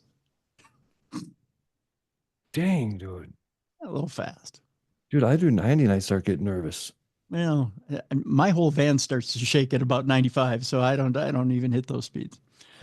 Oh, the trooper wrote in his affidavit, I reached a speed of 130 miles per hour in an attempt to catch the vehicle. So she even got over 120 there, Rocky. Yeah. By the time, I'm sorry, what? And they spike stripped her doing that. Yeah, imagine that. By the time the trooper caught up with the vehicle, Martinez was going 95 miles per hour. She must have saw the cop car and slowed down. But as soon as the trooper got behind her with his flashing lights and sirens, she accelerated between 120 and 130. So she decided to rab it. Troopers attempted twice to spike the woman's tires. They were successful on the second try near Sigurd, which is nearly 100 miles away from where Martinez was first spotted. Holy shit, dude. She took It went 100 miles? Yeah. Essentially, she went, whoa, cops, and went, pew, and took off for 100 miles. Holy crap. Mm-hmm. The vehicle's left front tire lost air, and the vehicle pulled to the right side of the road and came to a stop. Traffic was shut down, and a high-risk stop was performed with multiple troopers, a.k.a. guns were drawn, is my guess. Oh, yeah. The driver and sole occupant of the vehicle failed to obey any commands to exit the vehicle or roll down the window. Oh, that's bad form. Oh no. So they dragged her out by her hair, or he, or whoever. Yeah. The officer said, I tried multiple times to get Martinez to roll down a window or exit the vehicle while yelling as loud as I could. A PA speaker was also used to try and get Martinez to obey our commands, which she refused. Here's the patience used here, Rocky. About 40 minutes into the ensuing standoff, police say Martinez called AAA to get her tire fixed. They waited for 40 minutes outside the vehicle. 40 minutes. Now, this is why I can't be a cop, bro. This is exactly why, because I wouldn't wait 40 minutes. You know what I'm saying? If that were Minneapolis police, they would have been in there in 2 minutes and they would have ripped her out by the hair. She wouldn't have any hair left. No. The roadside assistance company transferred the call to the police, who in turn transferred the call to a trooper at the scene. So she essentially said, will you come fix my tire? They said, hold, please. And then they transferred it right back up to the cops. Dude, this might be the first time in history that somebody was in a high-speed chase and a 40-minute standoff and calls freaking AAA to come and have the tires changed that the cops just spike popped on her. What's the logic? And in her mind, somehow this all made sense. In her mind, somehow she had a plan, bro. She had destinations. Did she think like the cops were just going to sit there? I mean, they've already sat there for 40 minutes, but did she think they were going to sit there while the tow came out and changed all four tires? Oh, yeah, everybody hold off. Everybody hold off. Triple H is here. They're going to replace her tires, and then we will commence the high-speed chase as soon as they are done. And if you give me a 5-minute head start, we can do this in a different state. It's scary because this makes sense to people. You know, that's the part that scares me, is that she had logic behind this somehow. The trooper finally did right. I was able to talk Martinez into exiting the vehicle. Martinez was placed under arrest and transported to the Emery County Jail, where there was no running, by the way, once you get there. Was there a description of what kind of vehicle she had? Had to be something with a little bit of muscle there, bro. I mean, to get up to $120, $130. I mean, your Ford Yeah. Taurus ain't gonna do that. You know what I'm saying? No, that's no Chevy Cobalt, that's for sure. No, it doesn't say what she was driving. Had to be something with a little bit of muscle. Yeah. Something. Yeah. Yeah, Could be that like- had to have a little nitrous in it, I'm thinking. Yeah, you could go to like Dallas, and there's every other car is a Charger in Dallas. Yeah. Yeah. Yep. So I'm thinking, yeah, it had a little That's bit a of fast car. oomph. That's Yeah. a fast car. I don't think I've ever gone 130 miles an hour in a vehicle. I've gone 125 before. That's fast. 77 Grand Prix. Yep. Not saying where I drove it at that speed, but yeah. Were you scared? Oh God, yeah. Yep. I actually got air, and a lot of air. I hit there was a small hill on the road I was on, and I, whoom, like the Dukes of Hazzard, and I came down, and I thought I broke my shocks when I came down. I mean, I came down hard.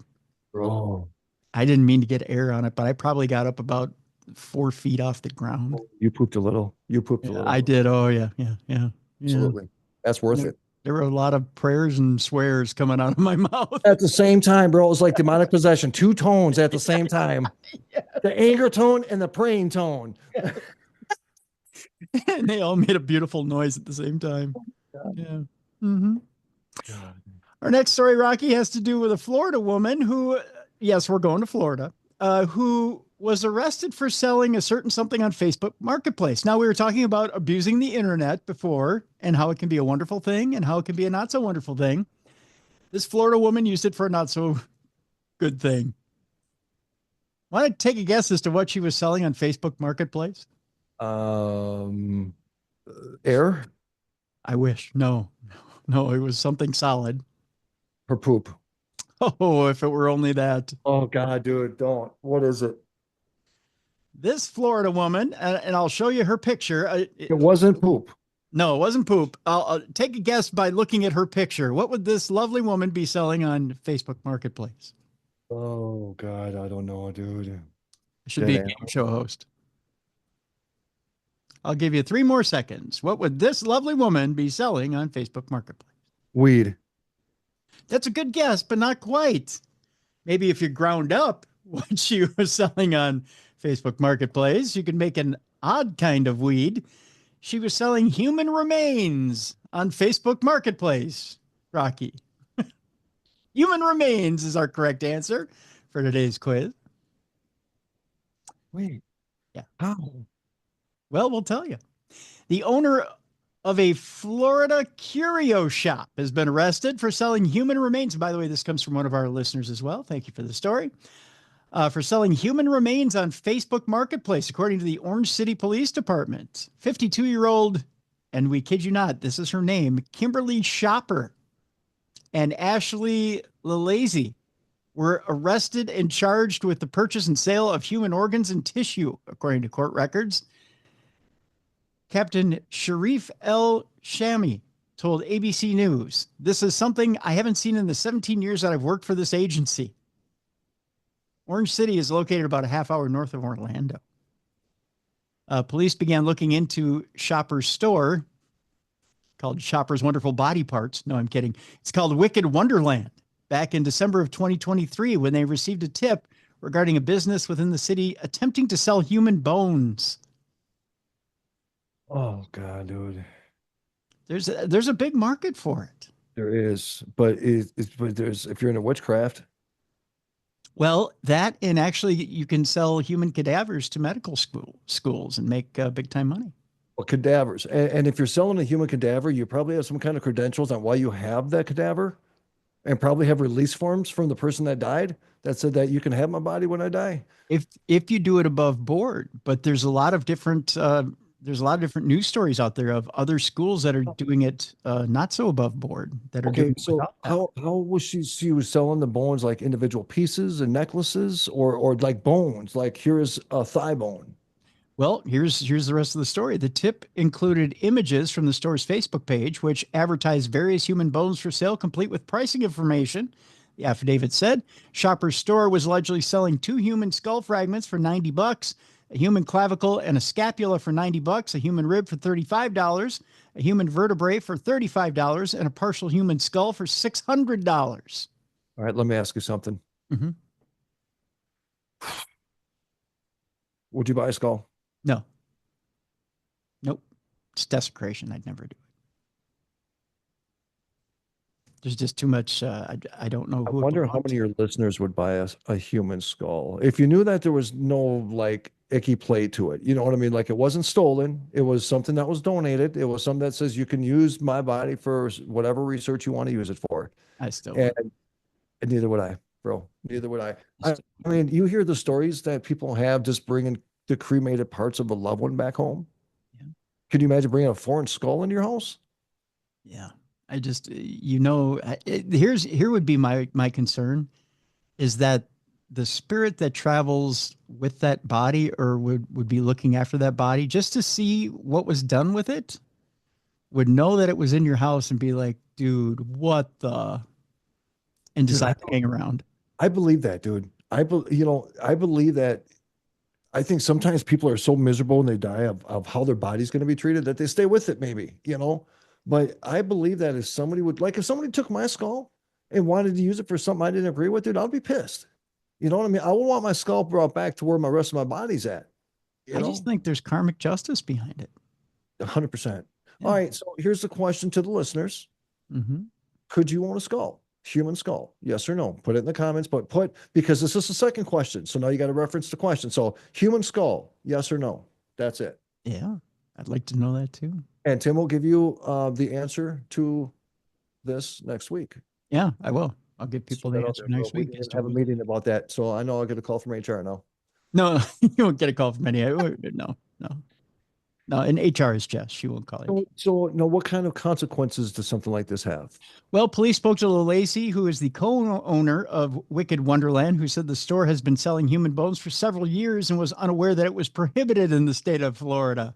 The old, I had no idea. I didn't know. She confirmed to authorities that the store featured multiple bone fragments, all purchased from private sellers. The affidavit said Lacey said she had documentation for these transactions, but could not provide it at that moment. Whoops, we forgot the paperwork. That was the other excuse. Shopper and Lacey met later with police, where Shopper showed documentation from PayPal, but she had redacted certain information to protect their privacy. According to the affidavit, Shopper told police the bones were indeed educational models and that a warrant would be required if further information was needed. In other words, see our lawyer.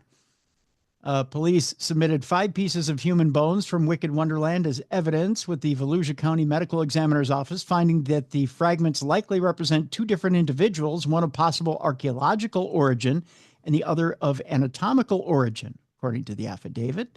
Shopper was taken into custody on Thursday and was released on bail of $7,500 on Friday. It's not immediately clear if Shopper has obtained a lawyer. Lacey has also been charged with the same crime. El Shami told ABC News it is not clear whether Lacey is in public custody or police custody or has obtained a lawyer. In a post on the store's Facebook page, the pair wrote of the store closing on Saturday. Wicked Wonderland is currently temporarily closed due to dedicating our time to the care of a beloved family member in their final moments. How ironic. Absolutely nothing more. While there may be a whirlwind of misguiding information and horrendous assumptions and opinions, we're choosing to focus on what we always have: life, love, death, and family. So they have a family member getting ready to go, so they're probably going to be having like a big sale coming up with some new supplies, right? So here, this is actually kind of dangerous, right? So if we actually created a market for human bones, let's just say we created something that it became a popular thing. Let's say you said, "Oh my God, human bones help heal cancer if you ground them up and made a juice," Mm-hmm. So we were in New Orleans, and I was able to, he was a groundskeeper. He opened one of the cemeteries for me and Lisa, just for us. And I was able to walk through these above ground cemeteries. And bro, there's some of those that are so old and beat up and so rugged that you can see some of the bones. And what do they call them? Mausoleums or whatever, the big ones. Yep.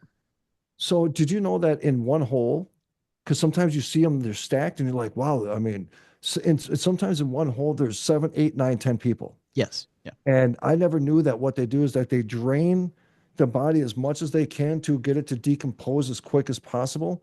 And then they'll put the body in there. And then when the next family member dies, what they do is they crush it. They crush the body and push it all the way back and crush it into a whole bunch of small pieces. And then in the back there is a big pile of bones. And that is however many family members are in that. It's all their bones piled up. I never knew that, bro. Yeah. Yeah. I learned that probably about 20 years ago, and I tried to forget it, but now you just reminded me. Dude, it's morbid. It troubled me when the guy told, I'm like, well, how do you put all the family in there? He goes, well, this is, and then he told me the process. I'm like, okay, I can't, you know, they're gone, right? And some people are like, well, it's just a body, the spirit's gone. It's just like, well, that was my mom, right? I don't want to hear my mom's bones getting crushed up into a pile inside that thing. You know what I'm saying? But now if there was a market for it, these freaking cemeteries, bro, would be getting broken into every freaking day just for people to steal bones. Well, that's why they have measures against grave robbing now, and that's why there's she's looking at though for crime. So she's looking at the illegal selling of human body parts. What kind of time could she be getting? Well, it says here that her arraignment's scheduled for May 1st. And if there is grave robbing charges, if there's that has to be determined at that time. She's out on bail for $7,500 as of right now. The charge, I thought I read it earlier in the story, but let me see here.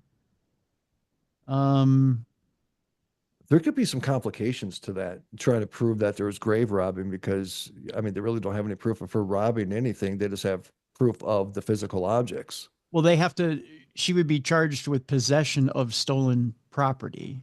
That would be one. And then Can they do DNA on bones? Can they do a DNA test? Yes, they so can. They're like murder suspects and shit. Yep. If that's the suspect of, or if that's a victim of a murder, if that's a victim of a serial killer, then they trace that back, and you're in possession of something pretty dangerous right there. Bro, do you think about this? This could be a breaking story of like a major serial killer case.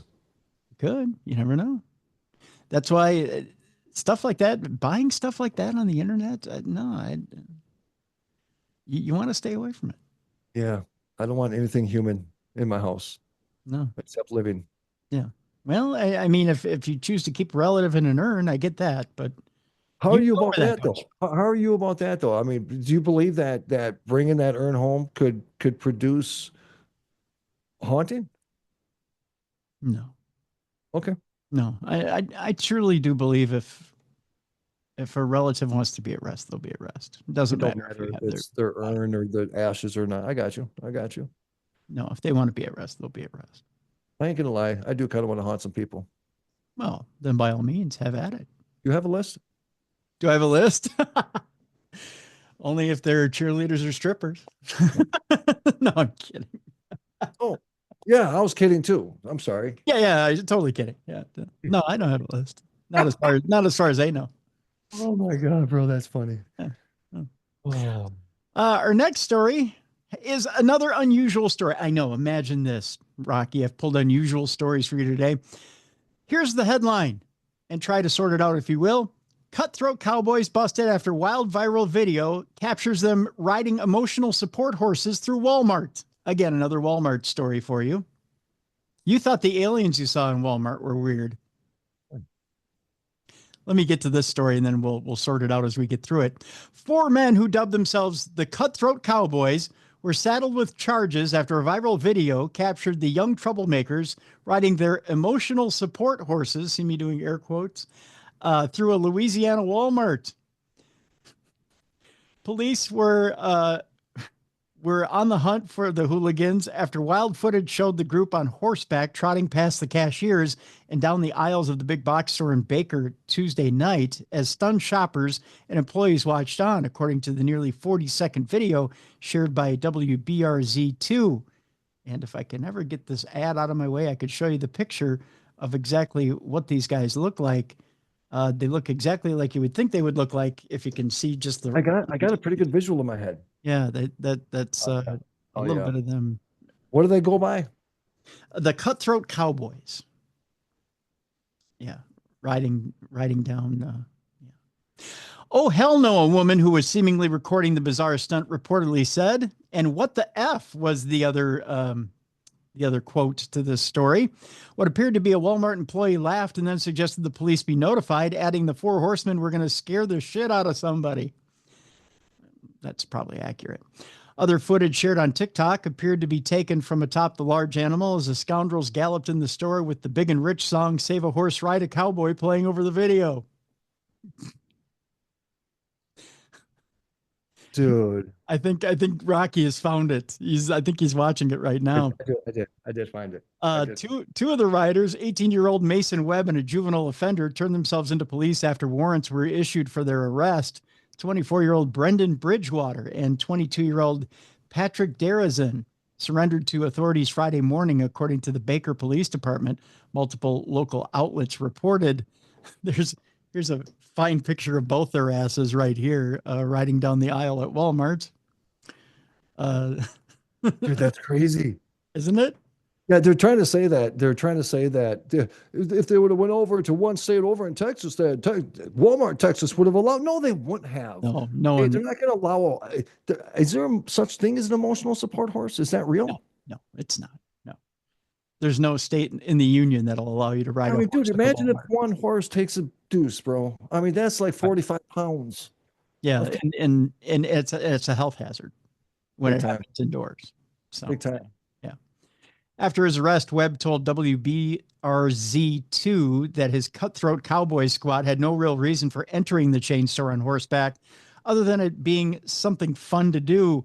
It was fun. We were famous. That's all, the wily lawbreaker said. We didn't want to hurt nobody. We always ride to Baker, and we just wanted to do it that day. That's my emotional support animal, he went on to say. The 4 frontiers were each charged with entering and remaining after forbidden, unlawful posts of criminal activity and disturbing the peace. So, something fun to do, Rocky. Well, they did say that the horses did appear to be properly fed. So that is, I honestly, brother, I mean, there could be a lot worse things that could happen. Mm-hmm. Mm-hmm. You know what I'm saying? I mean, it is intimidating. Horses intimidate me. I'm not around them a lot. So when I'm around a horse, you kind of forget the enormity of these things, right? Well, even when properly trained, they can be scared and they can rampage through a small space like that and people can get hurt. So there's no guarantee that people would be safe around them in that confined space. You could never be safe around it. How much do they weigh? Like 1,000 pounds? 1,000 pounds. Yeah. Just this thing taking a nap on you on accident, you know? Yeah. I mean, you could be trampled by a horse very easily in a I don't want to be trampled by a horse. I don't want to be trampled by an elephant either. I just seen a video of a guy getting trampled by an elephant, and it did not look enjoyable. No. There's not one part of that video that looked like, that looked like it would be kind of fun. You know what I mean? Yeah, right. By the way, we're not done with dumb names today, if I didn't tell you this. Well, we're at Speedy Gonzalez. Yeah, we had Speedy Gonzalez. But are you ready? Now you've heard of Cocaine Bear, right? Of course. Okay. Did you see the movie Cocaine Bear? I did. What'd you think of it? I got to poop just thinking about it. Okay.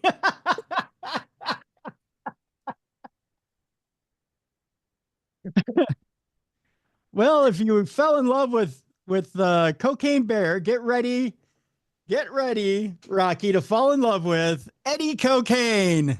Oh, no. Oh, he looks like an Eddie Cocaine. Doesn't he? He looks like Eddie Cocaine.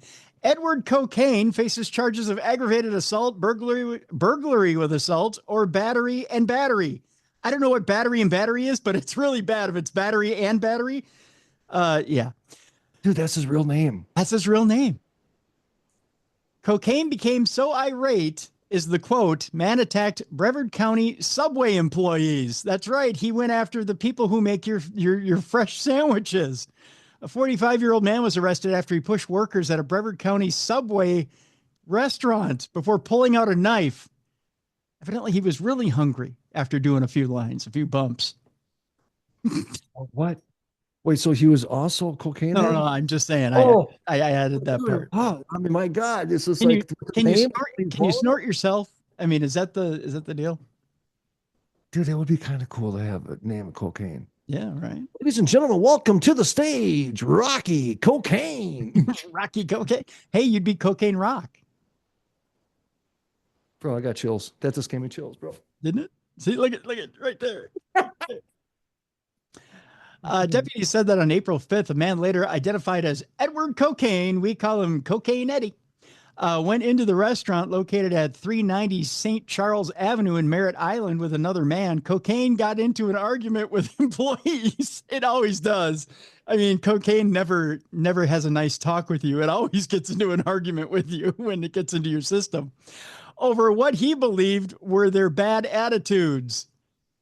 You know, cocaine has a bad attitude, Rocky. Cocaine has a bad attitude. Look at his mugshot, though. You know what I'm saying? No.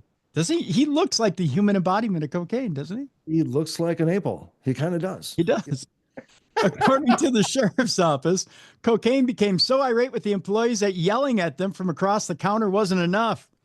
Deputies said Cocaine then went behind the counter and pushed one of the employees before pulling out a knife. And then Cocaine said, "Let's dice me up and do a line." No, I'm kidding. Cocaine then raised the knife over his head, drawing it back in a manner suggestive of a potential strike. According to a probable cause affidavit, deputies said the man with cocaine tried to restrain him before both men left the restaurant. According to the release, deputies were able to track down Cocaine, and he was arrested on Wednesday. I wonder if they needed a dog to do that, by the way. Sniff search, bro. Sniff search to find cocaine, right? He faces charges of aggravated assault, burglary with assault, and no, it's burglary with assault or battery and battery. That's the charge. That is confusing. Burglary with assault or battery and battery, according to the sheriff's office. Try and figure that one. And it says that his spouse here, Samantha Vagina, showed up at the courthouse the next day at 10 o'clock. Samantha Vagina, really? Go figure. From Virginia. From Virginia. Samantha Vagina from Virginia. Go figure. Oh my God, dude, what just happened to me? Okay. Eddie Cocaine. Eddie Cocaine. I got that song in my head. Cocaine. I don't even know the lyrics. Cocaine. It's the only lyric of the song I know. Cocaine. Cocaine. That's how I'll be driving down the road to the song. And then all of a sudden I'll be like, cocaine. Eddie Cocaine. Yeah. Oh my goodness. He drives down the street listening to that song and just goes, me. Eddie, me. That's it. Just goes, me. Imagine, I wonder if he got bullied in school. He looks like he got bullied in school. Probably. I kind of want to fight him, actually. I'm looking at him. You want to fight him? It's The Rock versus Cocaine. Oh my, the meatball versus cocaine. That's right. Holy crap. Meatball versus cocaine. That's crazy. Dude, you really find the stories, bro. You know what I used to do? Show this one right here, Abnormal Realities. And we used to try this, man. We used to try to find these stories, and I couldn't find these stories ever. I was like, how did Tim do this, man? Because I think a few years ago I was doing a segment with you about the weird news stuff and crime, stupid criminals. It's just like, I don't know, man. You got to be really good at finding these stories. It takes work. It takes does take work. And not only does it take work, but I have a wonderful audience that also sends me these stories as well. Right. So to tell you the truth, though, dude, I would be a little concerned. You know, I mean, some of these stories, it's like, what are people doing during their free time to be finding stories like this? I don't question them. I don't question what they do with their free time, Rocky. It's not up to me. And you know what? I got to tell you something. And in a crazy world, these things is real. They're real, right? And they're serious. But the fact that we can all kind of sit here as a group, as a family, as a bunch of friends, and just, you know, we can talk about the seriousness of it, but still talk about the, you know, the comedic side of things. Yeah. It's very refreshing, brother. And I appreciate that. Yeah, most definitely. Most definitely. All right. So if you thought the cocaine thing was nuts, how about a couple of cops that dressed up as Batman and Robin in a bizarre undercover sting? Okay. I have a picture for you. I do have a picture for you. Imagine if you, we're not talking like, you know, dressing up like in a cool costume. We're talking like a cop in a Halloween costume. Oh my God. That's Inspector Watson over in Britain, who dressed up as the Justice League version of Batman. Oh my God. But the guy who dressed up as Robin. Yeah, let's see that. On the next side of comical. Wait, what is that, dude? That ain't Robin. That's Gilligan from Gilligan's Island. That's right. It's Gilla Robin. Dude, it's Gilla Robin. Yeah. With Batman. Yeah, Gilla Robin. Yeah. I don't think he's happy that day. No, he did not look like he was happy. His PC Osmond is the or believe it's private counselor Osmond or whoever they call them over there in Britain. Let me give you the story here, Rocky, because I think you'll find this is quite funny. Police officers went undercover as Batman and Robin in a bizarre sting operation to catch con artists on Westminster Bridge in England. The two Metropolitan police officers could even be seen running through swarms of people on the central London Bridge before reprimanding the suspects. And I just see Adam West and Burt Ward doing this through people chasing down criminals. Now you're saying, when you say Adam, what you're talking about the original Batman? Yes. Dude, I'm so proud of myself. I knew that, bro. Yeah. I knew that. Holy shit. I knew you'd get it. The officers who are part of the local neighborhood team decided to use the creative tactic after criminals began to recognize them from afar. So they were already being made out by criminals in their regular daily grind. So they decided, let's put on Batman and Robin costumes and get them that way. It could work, really. Yeah. Lambeth Met Police shared the video on social media, adding that both men arrested in the video have now been convicted. The force said, we know criminality on Westminster Bridge is a concern for the public. We will continue to target those involved, arrest them, and continue to put them before the courts. One of the men remanded was Kastika Barbu, who was convicted. Barbu, right. You remember he was the elephant that went to the opera with his family? Remember that? Oh, absolutely. I love that book. Barbu, the elephant. It was a book? Yeah, wasn't that a book? Remember he wore a crown, Barbu, the elephant? He had a green suit. He took his family to the opera. Dude, I do. Yeah, remember that? Oh, my God. Yeah, that was a great book. What was I just going to say? Okay, you had me on Barbu. Okay. Did I throw you off with that? Did I just totally throw your world off its axis with Barbu the elephant? You did. Okay. So, when people get locked up, there's certain stature, and I know people disagree with it, but, when you get locked up, depending on what your crimes are and stuff, there's a ranking to that, right? Like if you're a murderer, like you're a big dog in prison. Mm-hmm. I wouldn't want to be the criminals that end up going to prison and have to sit there and try to be the tough guy and tell all the inmates that Batman and Robin were actually the ones that arrested your sorry ass. You know what I'm saying, bro? And it wasn't even Robin. It was Gilla Robin. It was Gilla Robin. Yeah. It was a generic Timu version of Robin. Timu version of Robin. You got me. And he's the guy who cuffed and stuffed me. Oh, my God. Batman. Holy crap. Batman, he didn't even bother to wear his mask. He had it up on his head like he was out of breath. They just don't look happy at all. Neither one of them. No. So Kastika Barbu, who took his day off from the opera to get arrested, was convicted the following day and fined how much? How much do you think he was fined for being caught on the bridge there doing whatever it was he was doing? $50. 925 pounds. Oh my. Well, what is that equivalent? That's probably like 1,000 then in American, right? Yeah, it's probably about $1,000 American. Holy crap, bro. Just to be on the bridge? Yeah, just to be on the bridge and get caught by Batman and Robin. Holy crap. Yeah, they take Westminster Bridge pretty seriously there. London Bridge too. Yeah. Well, I hear it's falling down. That's what I hear. Good one, bro. Thanks. I appreciate it. I didn't know if you were serious or not. It took a second. I was like, really? Is that for real now? Is that structural shit going on now? It is. Yeah. It's, like with 35W, it's the same thing. Yeah. Yeah. They're going to try and prop that shit up. Oh my God. I'm glad I got you to think about that one. Barbu the elephant, the green suit and the crown. And that was a thinking man's joke right there. You really had to go back into your childhood there for a minute to think about. I got to get Cocaine Cowboy off my freaking page here. The Cocaine Cowboy. Are you still looking at those guys going through? I am. Now I'm in Walmart again, looking at those dudes. It's shocking though in Texas. I know this isn't Texas, but the amount of people that do ride horses still, the amount of, even on the side of a highway, side roads, though, they will ride them up to stores, and it's pretty incredible. It's kind of actually cool. It's actually kind of cool to see that.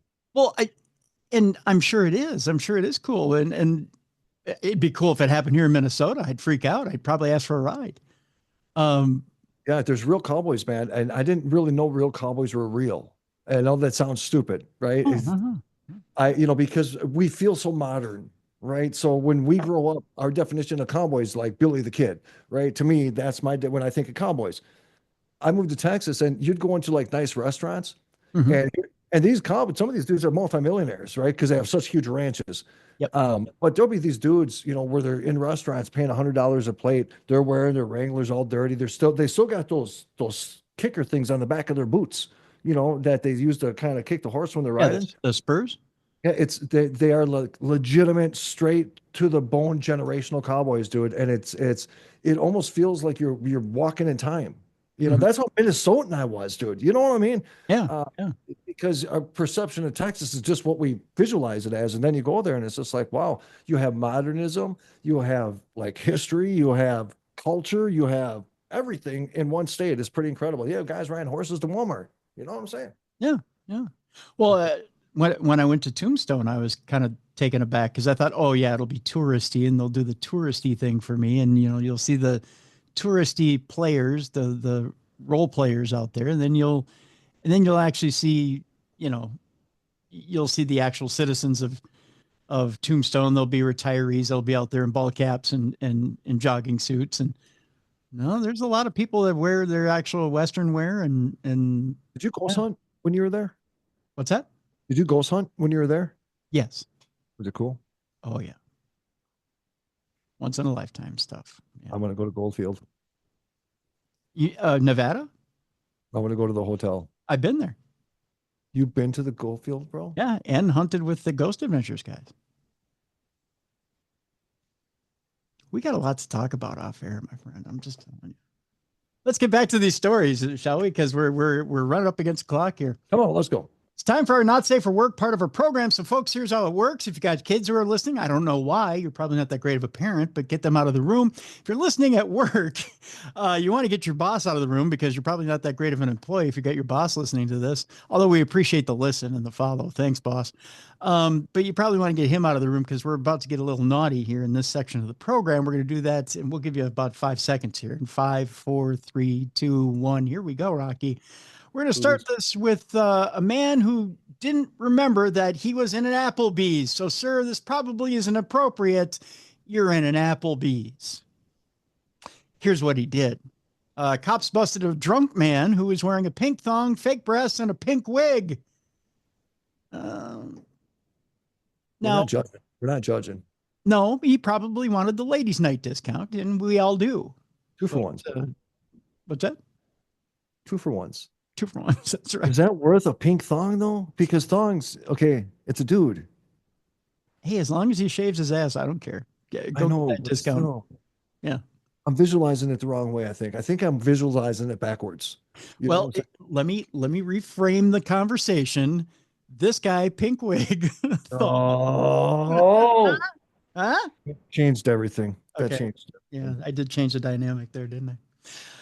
A drunk man wearing a pink wig, fake breasts, and pink thong was arrested Friday evening for causing a disturbance outside the Applebee's, where concerned diners had their eating good in the neighborhood disrupted. Yes, they did. Cops say that 49-year-old Daniel Cirello was so intoxicated that he was unable to provide his own safety and well-being as he was stumbling around the Applebee's parking lot in, of course, Clearwater, Florida. Oh, no. Why is it Clearwater? What is it with Clearwater that this stuff happens in Clearwater all the time? Dude, there's some interesting people around here, bro. There's some interesting people around here. Bro, wait a minute, though. Wait a minute. Yes. Okay. First off, his age. He looks like he's 70. He does look like he's 70. So he smokes a lot of cigarettes and he's doing a lot of meth. You know what I mean? Yep. So I don't want to say anything because anything I say when it comes to a man wearing girls' underwear is he had to be overflowing. You know what I'm saying? Well, he probably was spilling out a little bit. It had. That's why I'd like the thong. Probably not the best fashion choice. If I was there, I would have videoed it. I might have went up to him with a pair of granny panties and said, you might want to think about changing. Yeah. Or go fishing. One of the two. Or go fishing. The extremely disoriented Sorello tried to enter a vehicle that did not belong to him, according to cops. When questioned by deputies, Sorello was unable to answer basic questions such as where he was and where he came from and what state he was in. The state of drunkenness, I think, is probably the correct answer on that one, but he didn't answer that. Dude, when you forget what state you're in, dude, that's a good buzz. Yeah. Oh boy. You're not going to remember much. That's those specialty drinks they make at Applebee's. And I think he was probably about 6 in. So pink thong and pink hair getting into the wrong vehicle. Fake breasts. Don't forget. I don't see anything suspicious there, really. No, I mean, no. just depends what part of the country you're in. If you go down to Miami, that's normal. Well, maybe. Dude, Miami scared me a little bit. Miami did? Clearwater didn't? Miami did? Dude, you had to say that, didn't you? I don't have a rebuttal. You shouldn't. I don't have a rebuttal. Oh my God. I didn't even have a good one. An arrest report does not offer further details about Sorello's clothing. It probably shouldn't. They should probably keep that off the books. Sorello was arrested for disorderly intoxication and booked into the county jail where he changed into an orange outfit. It wasn't said whether they offered a thong or granny panties with it. So they didn't get him for so disorderly intoxication, but not nudity in public. No. So even, well, I suppose his butthole was covered by a string. Yeah. So was covered technically. If you can wear it on the beach, you can wear it to Applebee's. Hey, you know, dude, there's chicks that go to the beach that literally it's just a string. Yeah. Oh, by the way, I'm going to be doing a spoof video, and I'm going to be going to. There's some nude beaches here in Florida. Oh, okay. Yeah. And there's retired. Yeah, there's retired nude beaches as well. So, you know, like 55 or 60 over. So I'm actually going to be going there, and I'm going to be doing psychic readings, but I have a special ability. My gift is that I do psychic readings through smell. So I'm going to be going to a nude beach, and I'm going to be doing a spoof video, and I'm going to be going. Tell me you're blind. Offering psychic readings through smell. Okay. You think somebody will give? Do you think somebody will give? Do you think somebody? Oh yeah. You'll have clients. Yeah. I'm going to be like a dog. I got to smell the butt. That's how I can get your true identity. Oh my God. No, really? Dude, we already got a team of people who are doing it, bro. And then the next one, I'm going to go to Walmart dressed as a priest, and I'm going to go in there and start blessing people. Nice. I'm there for it. I need to see this. Dude, I look a little priestish. You know Yeah, what I'm you saying? do. Yeah. There's some priest stuff going on. Yeah. I like it. Yeah. Let me finish up with Mr. Sorello. We'll get on to the next one here. Following a night in jail, Mr. Sorello, who probably needs your priestly abilities, was freed from custody Saturday after pleading to the misdemeanor charge. He was ordered to pay a total of $570 in fines and court costs. Jail records list Sorello's home address as an apartment complex. Guess where? Near the Applebee's. Oh, he's probably a regular. He does eat good in the neighborhood, yes. He's previously resided in North Carolina, where his 22-year marriage ended in divorce in 2023. I can't imagine why. Oh, so he is. Oh, okay. It's making sense now. Yeah. He didn't have, see, his wife was his mommy, his best friend, his caregiver, and he lost it. And now the last 8 months without her, he's lost. So he went on this drunken tirade and decided to put on pink underwear and fake boobs and pink hair. And he Buffalo Billed that shit. Speedy Gonzalez style, baby. He's like, he wanted to wear her skin. No, it was, oh no. Okay, I wonder if they were her underwear. I bet they were. Oh, that's kind of sick, dude. He missed her that much. Oh. Oh. Yeah, you do need to get that priest outfit out there. Damn, bro. I got to go to the beach. There's people that need to be exercised. I mean, in that way too. I get it. I get it, dude. Yeah. Oh my God. All right. Our next story is just going to get worse. Are you buckled in? I am now. Okay. A Florida man denied a job interview, allegedly throws bottles of his pee at an employee. You heard that right the first time. He was the boss? Well, we'll find out. A Florida man's job-seeking efforts took a grotesque turn this week when he allegedly hurled bottles of his own urine at employees at a local molding supply. Employees. Yes, employees. He went he went monkey on it. He was like, I didn't get the job, and threw bottles of his own pee at employees of a local molding supply store after being denied an interview. 51-year-old John Connaughton, a registered sex offender with a lengthy criminal history, now faces felony charges for the bizarre attack, which caused over $1,000 in damages, left staff scrambling to clean up the foul mess. What was Dude, he? Pus? that's bodily discharge, right? So like when you spit on somebody, you can get in trouble for that. Right. That's assault.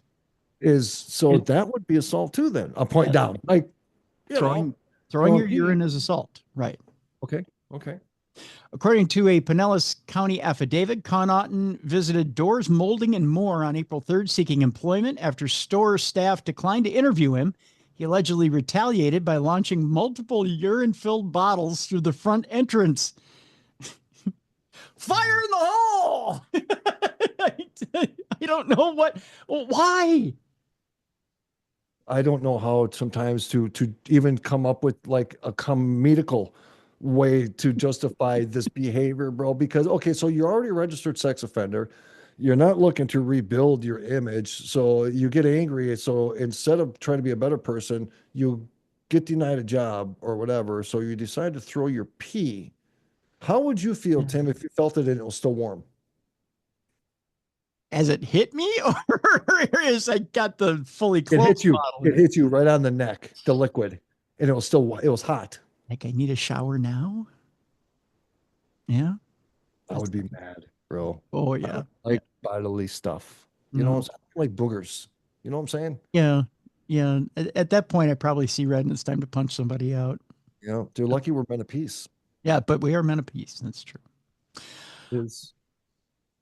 As Piss Boy was launching bottles through the front door, he was dousing merchandise and splashing at employees' bare legs. So yes, it did hit somebody in the bare necessities, the bare necessities. I'd be so mad if I felt pee on me. I didn't ask for a golden shower. No, but you got one. Got one. From 40,000 feet. Witnesses report Connaughton fled on foot, but was chased by the victim, who later told police the suspect threatened him with a raised skateboard. Oh, he got there by skateboard, Rocky. It's hardcore, bro. Yeah. Before being apprehended. Connaughton's criminal record includes prior charges for lewd and lascivious exhibition, though his latest stunt adds a new layer of infamy. The affidavit notes his pattern of volatility, with the urine assault marking an escalation in confrontational behavior. He now faces charges of felony battery, criminal mischief, and aggravated assault. Guess what his bail was set at? If you went on this piss tirade, how much do you think they'd put you away for? $25,000. You got to go lower. It's Florida, my friend. They see this kind of stuff all the time. That's true. 7,500. A little higher. We'll go one more level. You went 7,500. You went 25. What's your median? 15. You're right on. 15,000. 15,000. Yeah. That's it. Yeah, that's $500 with a bond, or $1,500 with a bond. That's 1,500 with a bond. Yep. Oh, Isn't that sad? He was out that night. Yep. Oh yeah, he is out there throwing urine that night. There was actually a video I just saw where there was a scuffle between people, and a guy reached in the back of his pants, crapped in his hand, and wiped it on the dude's face. Oh. It's real, bro. I don't know, man. If somebody did that to me and a little bit got in my mouth, you know what I'm saying? If I felt a little bit of that crap get in my mouth, and then I'd have to chew it a little bit. Mm-hmm. All right. Yeah, bro. I'm going. I need to revile you with this next paragraph. Connaughton's antics follow a string of odd urine-related offenses nationwide. In Oregon, an unidentified phantom pisser plagued a neighborhood for months by leaving gallon jugs of urine on porches and sidewalks, a case that remains unsolved. It's not just gross, it's a public health risk, said one frustrated resident. Phantom pisser. Does that sound like a... Dude, they're putting him in like serial killer status. Yeah, right. Phantom pisser. Phantom pisser. That's something for Unsolved Mysteries, isn't it? Think about seriously the psychology behind the OCD or the obsession somebody has where they get off on peeing in gallons of buckets, dude, and just leaving it. And what do? Do they hide out and wait to see the people's expression? Yes, that's what they do. Yeah. Are you serious? Yes. Love it. It's the thrill of somebody finding their excrement and the reaction they get, and they giggle, and they're done. There's people that drink their pee. There are plenty of people that do. Yeah. Yeah. I thought when a mutual friend, I won't say his name, Mhm. but he told me that he would drink a little bit every morning. And I thought he was joking, bro. He said it during a live show. So I didn't carry on during the program. And then after the show, I was like, bro, I'm like, that stupid crap you said about drinking a pee was hilarious. He goes, Hmm. no, I was serious. Oh.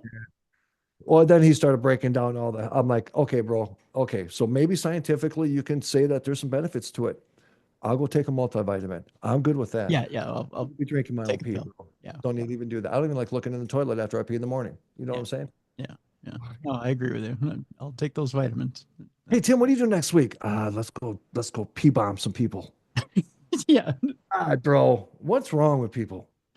I don't know. That sounds like Batman. I don't know. I don't know. There's somebody out there pee-bombing people, Rocky. Bro, that sounds pretty good. Yeah, it's not bad, is it? No. We gotta stop the pee pisser.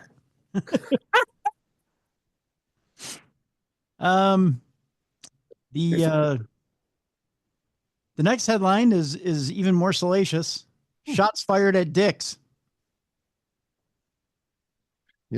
Every man listening, just pause for a second. He let a little bit of pee out. We're like, oh, okay. Shots fired what? I had to say the headline because it's misleading. But it resonates. It soaks. It's a soaking headline, is what it is. You never want to hear that headline ever, that shots fired at dicks. Well, I don't want to hear anything that's in the direction of that, period. Right. But police were searching for a gunman after shots were fired at Dick's Sporting Goods in Wheaton. Brilliant marketing, though, bro. Brilliant marketing. It is, though, isn't it? So why was he mad at Dick's? No good enough lures or what? Yeah, I guess. It says here that officers were called to the store at around 9:36 p.m. This was on April 8th. According to investigators, the man fired multiple shots into the store before running away. No injuries were reported, and the scene was quickly secured by officers. Authorities say there is no active threats to the community at the time. Police have not released a suspect description and have not said whether the man targeted anyone inside the store. The investigation remains ongoing. I just wanted to shock people by saying shots were fired at Dick's. Ladies and gentlemen, shots fired at Dick's. I don't know anymore. Could you be a cop? Could you be a cop? No, because I have Charcot foot, so I couldn't. Good point. Okay, but okay, let's say you didn't. Mhm. Could you have the patience to deal with? Because sometimes when we think about being a cop, we're out there catching the bad guys and patrolling the traffic, and we don't think of going and going after people that are being shooting at dicks, cocaine cowboys. Yeah. Some of the shit that they deal with, or horses in Walmart. Mhm. This is just not stuff you wake up in the morning and say, I'm going to go deal with that today. You know what I'm saying? I have an unusual sense of humor, so yeah, I think I could have been. I have a friend who's a former wrestler who is a cop, and he has that same unusual sense of humor, and works for gets him. up every day. Yep, gets up every day and loves his job. You ever hear of a wrestler named Steamboat? What about a wrestler named Steamboat? Have you ever heard of him? Yeah. Ricky the Dragon Steamboat. Yeah. Is it Ricky? No, Taylor. Something. I know his son Chaz Taylor. Was it Steamboat? His dad was Steamboat. Old AWA days. Those farther back. Mhm. Short, bigger guy. God, what was it? Was it Steamboat or something else? I'll find out who it is. I'm really good friends with his son. His son was a professional wrestler. Dude, I think about you all the time. Whenever I'm with Chaz, Chaz Taylor is his name. Chaz Taylor. Okay. And he's been in all the circuits, dude. So I mean, you had to have seen him sometime or another. Okay. But it's so cool to listen to these stories and the experiences. And the reason why I admire it so much is because I know that this is something that's been a big part of you, and you've done the announcing, and so it's kind of cool through my career here to meet some of these people at a professional level that you've worked with in the past. And it's a different life, dude, that people don't even realize, man. Oh yeah, big time, big time. Wild, dude. And they're crippled. They're all crippled. Yeah. Yeah, unfortunately. Terribly. Even I have terrible injuries from only the couple of matches I've wrestled. I still want to hit somebody with the chair, bro. We've talked about this. Well, it's not going to be me, but I'll find you somebody. Please. Yeah, I will. Do I? Oh, I got to hold back, don't I? Well, yeah, probably should pull it. You don't want it, because if you hit somebody hard, they're gonna ask for a receipt, so they're gonna hit you hard. I heard that language too, bro. That's what they say. It's a receipt. So if you overdo it in the ring, they're gonna let you know. They're gonna punch you. Oh, and you're gonna get it twice as bad. So I don't want receipts either. I don't want receipts. I'd rather ride a horse through freaking Walmart. You know what I'm saying? Yep. You got to take care of your brother in the ring. Otherwise, you're gonna get it twice as bad. Hey, by the way, folks, what Tim should have probably said right at the beginning is the emotional meatball is the true master of ADHD of talk radio. So if you probably noticed a few times, I take things to the opposite playing field when I'm supposed to be over here. My bad. I apologize. And that's why the segment's twice as long as usual, but that's okay. There's nothing wrong. I know. With it. I thought about that. That's okay. We haven't visited in a long time, so you got a lot of editing to do. No, I'm not going to edit this at all. I find this entertaining. It is fun, dude. We could actually do a morning show just doing stuff like this. Yeah. Well, it's going to be morning by the time we finish. Dude, it's like 2:41 in the morning right now. It is?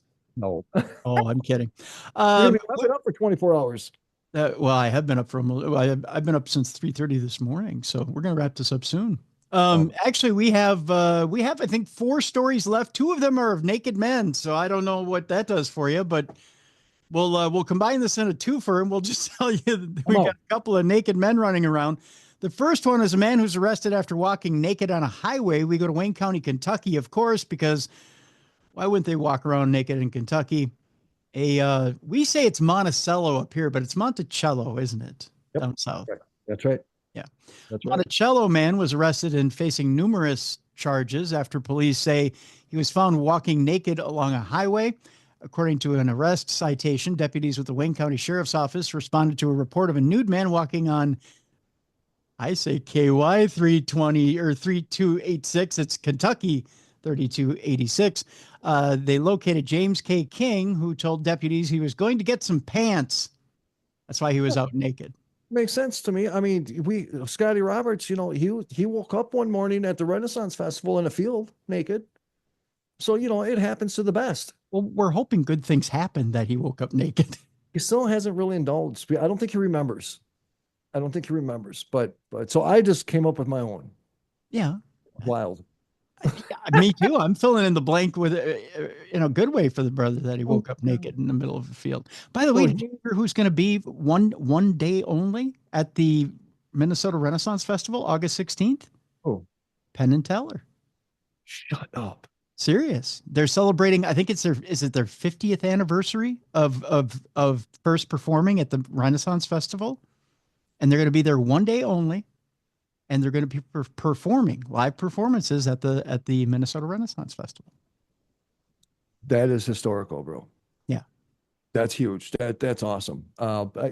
Tim and I, our whole circle of friends there, they're all, or have been involved in the Renaissance. So I'm not part of it, but I've heard a lot of things throughout the years with the Renaissance and the people like Jim Cunningham and all them guys, and it's going to be moving and not moving. And it says, I do the ghost hunts there for Halloween. Oh, yeah. Bro, here we go. This is why these shows go so long. See what I'm saying? We're talking about ghost hunts. I'm sorry. Let's get back to the story, bro. Okay. But I just, I wanted to bring that full circle. What it has to do with naked Kentuckians, I have no idea. Well, that makes sense. So, because if you go to a gas station in the boonies of Kentucky, you're going to see things. You're going to see things. You just don't ask questions. It's real. It's weird things happen in the deep woods. And that should be a slogan for life. It really should be. It really should be. That's a shirt. Officer said he appeared to be under the influence as a shock of a controlled substance and became disorderly, repeatedly kicking the door of a patrol car while being taken to jail. Visualize it. Visualize it. A naked Visualize. man kicking a patrol car. Just saying. I got it. It perfectly Speed fits. bagging, baby. Speed bagging. That's all I'm saying. That's right. Yeah. Do you think he got the spit hood put on too when they took him in? 100%. Yeah. 100%. King is charged with indecent exposure, second degree, public intoxication, controlled substance, and disorderly conduct, second degree. He was also arrested with 6 outstanding Wayne County District Court warrants because he won the big prize, which includes multiple counts of contempt of court, failure to appear, public intoxication, criminal trespassing, and possession of drug paraphernalia. Court records show King left rehab on an agreed order related to several of the underlying charges. That's right. He was naked and free from rehab. Bro, he's going to prison. Yeah, he is. That dude's going to prison, and he could be as naked as he wants there. That's right. Oh, yeah. Well, be careful. Be careful what you wish for. What's his name? His name is James K. King. So it's now Jamie Key King. Yes. And he can run around the halls naked yelling, "King me." Ooh. Yeah. Meanwhile, we go all the way to Disneyland's New Orleans Square out there on the West Coast. We go from East Coast to West Coast, where a man was arrested for roaming around naked in New Orleans Square in Disneyland. Disneyland. Why Disneyland? Well, because there's more people to watch you there. Oh my God, bro. If you're going to be naked, you might as well have a crowd. Man's in custody after being trespassing at Disneyland and roaming around naked. The incident happened Saturday in the park's New Orleans Square. Workers tried to steer visitors away from the disturbing sight as the man climbed one of the buildings, exposing himself to people below. Because, hey, you got to have a stage, right? He was arrested shortly after for trespassing public nudity and being under the influence of narcotics. Because why not? ABC 7. What's that? Kind of seems to be a thing, under the influence and get naked, you know? So my son is a manager at Burlington here in Hudson, Florida. Oh, yeah. And so in Hudson, Wisconsin, or Hudson, Florida area, there's a lot of drug addiction here. Mhm. And do we have that problem? A lot of the flashing. Oh, yeah. They just stop and they'll go into a store and just be like, you know, they'll do that whole, and they have this fascination of wanting to show people. You know what I mean? Now, reality is, if I'm out in public with my wife or my children, Yeah. and you post something like that, we're both going, right? We're both going. Yeah. That's all I'm saying. Yeah. In a peaceful namaste type of way, of course. Right. Yeah. Namaste. Let's both get in the cop car together. And you know, chances are he wasn't showered. Yeah. He probably was a little rank. Yeah. A little rough around the edges. Yeah. ABC 7 reached out to Disneyland for a statement, and they said he was naked and he was high. That was the statement. Yeah. And they deferred to Anaheim police, who probably said the exact same thing, and they made the arrest as well. The agency said the man, who had not been identified, lives in Canada. Thank God. So they're wild and free up in Canada. Thank God, bro. These are all been Floridians, man. Thank God we finally got it out of country. Yeah, finally we got it out of another country. Dang. There were no reports of anyone being injured in the incident. No further details were immediately known.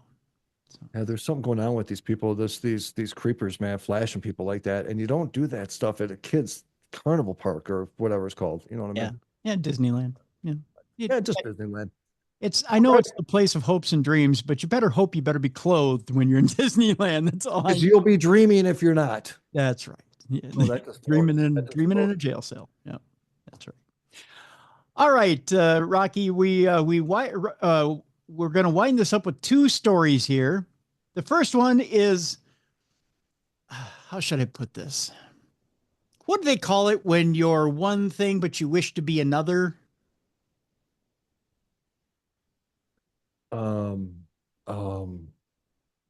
Is it delusional? I guess that would work. Yeah. That would work. Yes. Yeah. Our next subject is delusional. That's what it is. A priest is suing the gay dating app Grindr, not aware of an arbitration agreement. It seems that a Catholic Monsignor, who alleges in a lawsuit that Grindr's improper sharing of his private information has derailed his hopes to be a bishop, says in new court papers that he had no idea when he began using the gay dating app that he would be required to arbitrate any disputes. Okay, hold on a second. At the beginning of this story, did you mention Catholic priest? Yes, Catholic priest. Okay. Wants to be a bishop. Okay. And Was he has a profile on Grindr. On Grindr. He was on Grindr, the gay dating app Grindr. Okay, all right.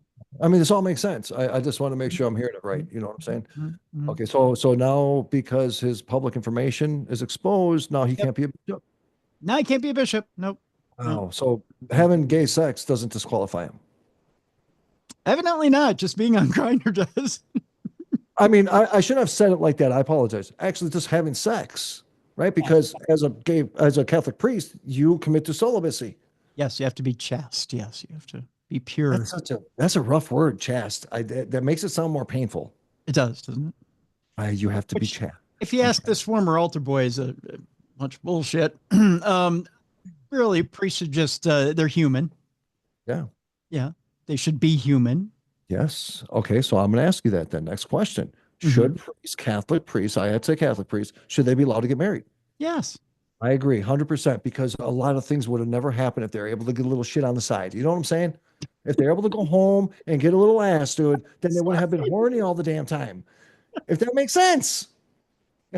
Well, and if you want to, okay, so let's really piss off some people real quick. Okay. Yep. If you want to believe the classic religious tome, not necessarily the Bible, but the classic religious tome, Jesus was a rabbi. A rabbi always took a wife. If you want to believe Mary Magdalene was probably his wife. I believe 100%. 100%. So, Rabbi Jesus probably had a wife. And he was probably not chaste, right? Yeah, well, that term only came into existence centuries after. I don't think Jesus ever even said that, man, if you're going to follow me, man, you can't be going to get no ass. Right. He never said that, dude. So I think we're he was the one washing the feet of hookers. So Oh, I'm just saying. Yeah. So we just pissed off a bunch of people. Yeah, we probably did. So I don't think it's fair for the Catholic Church to say, you know what, we're going to put you on the old chastity train and keep you there. It's not fair to do that. No, it's not, and it's not fair what they do to other people that are victims of that too. Yeah. So did the diocese find out about this?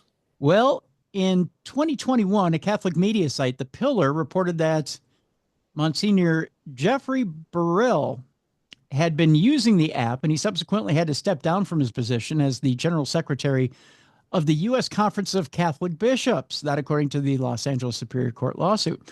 On Wednesday, Burrill's lawyers filed court papers with Judge Armen Tamzarian in opposition to Grindr's motion to compel arbitration of Burrill's claims for fraud and deceit, as well as violations of the Consumer Legal Remedies Act and the state unfair competition law.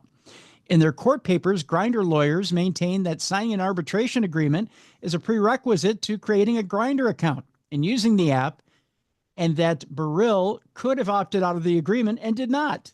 A hearing on Grindr's motion is scheduled for April 22nd. In a brief sworn declaration, Burrill says he may have used Grindr as early as 2012.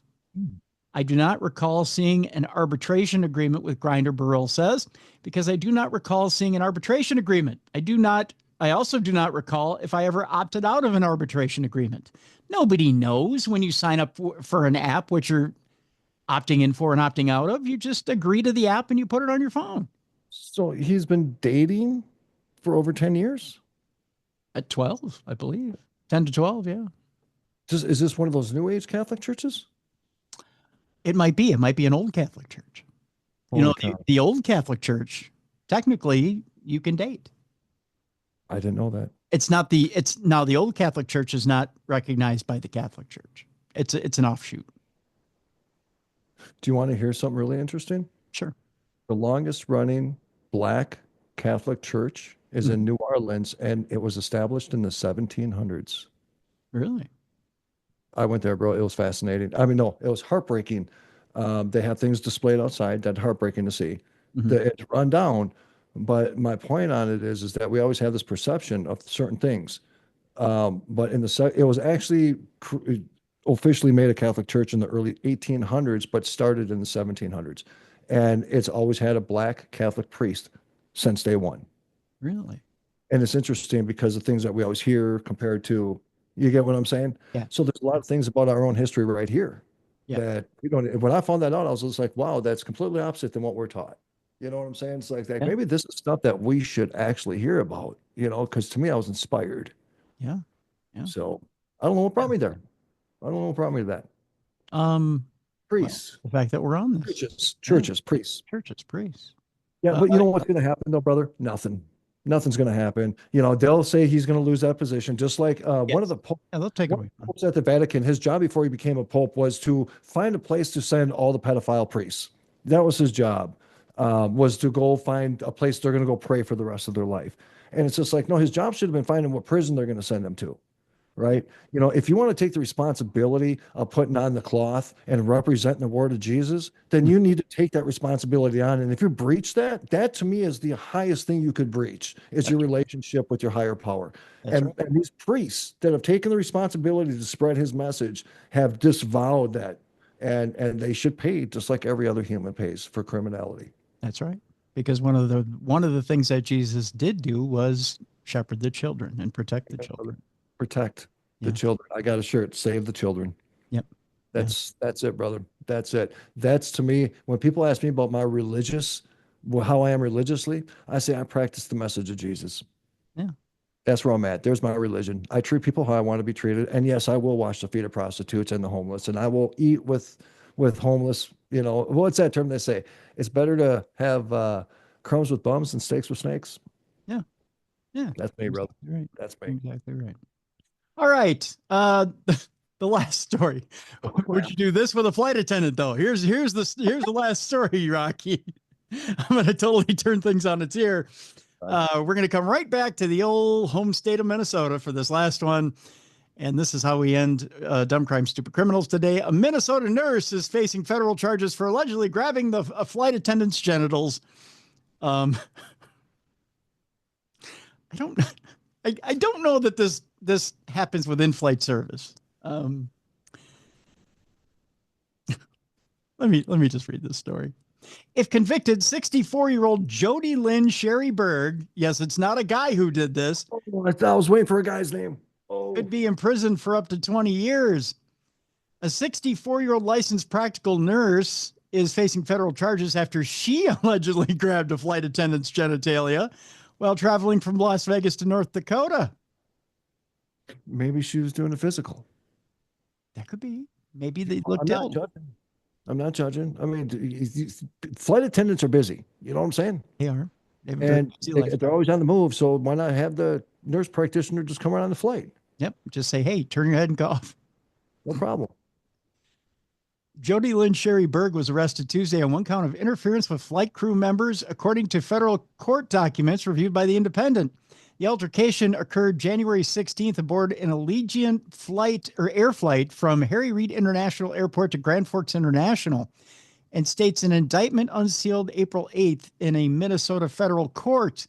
Sherry Berg, who is a Bemidji, Minnesota resident, yeah, sure, you betcha, did knowingly interfere with the performance of the duties of a male flight attendant identified in court filings as JM, when she assaulted JM by grabbing JM's Jimmy.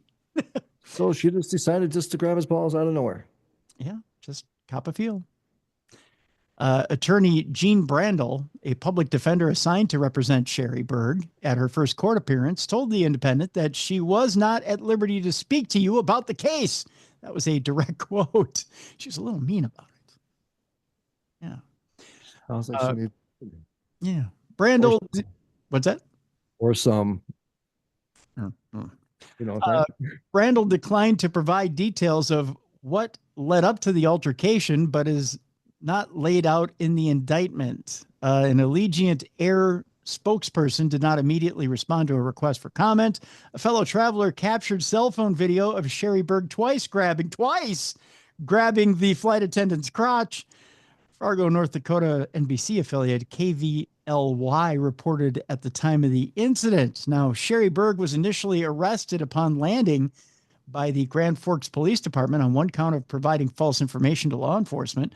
According to a probable cause affidavit in the case, Sherry Berg at first gave responding officers a fake name. Grabby McFeely Hands, I think, was the fake name. Grabby McFeely. Grabby McFeely Hands. I come from Irish background.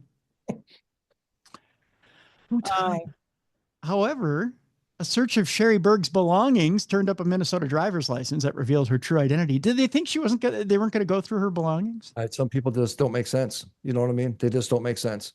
Yeah. So the flight attendant wasn't like super offended enough the first time. Well, I think he was, but he's got to keep doing his job. There's not a lot of room to negotiate, right? Yeah, you do got one aisle. You got one lane. Yeah. You got to walk by that person every time. Yeah. Sherry Berg. Sherber. The state charge was dropped on April 3rd, but the feds, they don't give up. The still sealed federal indictment was handed down, court records show, at that point. Following her arrest this week, Sherry Berg was released on a personal recognizance bond in order to stay away from her alleged victim and any witnesses who may still be called to testify. Now, if convicted, how many years in prison do you think Miss Sherry Berg will get? That probably could be pretty serious. I'm going to say 12. That's a pretty stiff penalty.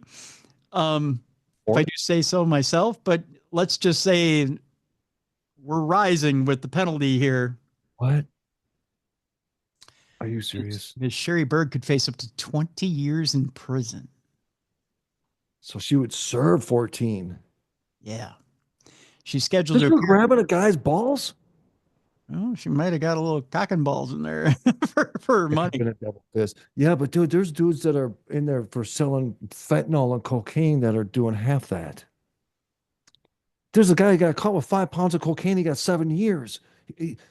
I know it's bad, right? I know it's bad, but I can't see sending somebody to prison for 20 years just for grabbing somebody's ball sack. That's sexual assault of a federal employee, my friend. It is. And the federal name, just putting that federal to it, changes everything. Yep. It changes everything. Like if you go to Washington, D.C., everything's federal there. Mm-hmm. Everything. So a speeding ticket is federal. So everything tripled. Flight attendants are federal employees. That's when people go nuts on an airplane, they don't realize you're messing with a federal employee. I didn't even know they were federal employees, honestly. Yep. Holy shit. I thought it was federal just because of crossing state lines. Well, there's that too. That's a RICO charge if you go back and forth. Yep. So, dude, screwed, bro. So, ladies and gentlemen, please take our advice. If you're ever flying on a plane, no matter how much tequila you had before you got on the flight, do not touch anybody's balls. Okay? No. Thank you. Leave their genitalia intact. At least get permission. Well, if it's in writing, yeah, or video. Join the Mile High Club on your own time. God, dude. Yeah. That would suck. Yeah. And So you ain't gonna have no prison cred. There is no prison cred for grabbing somebody's balls on a plane. Just murder. The only thing she can hope for is if she does 20, that she can get that time in the prison infirmary.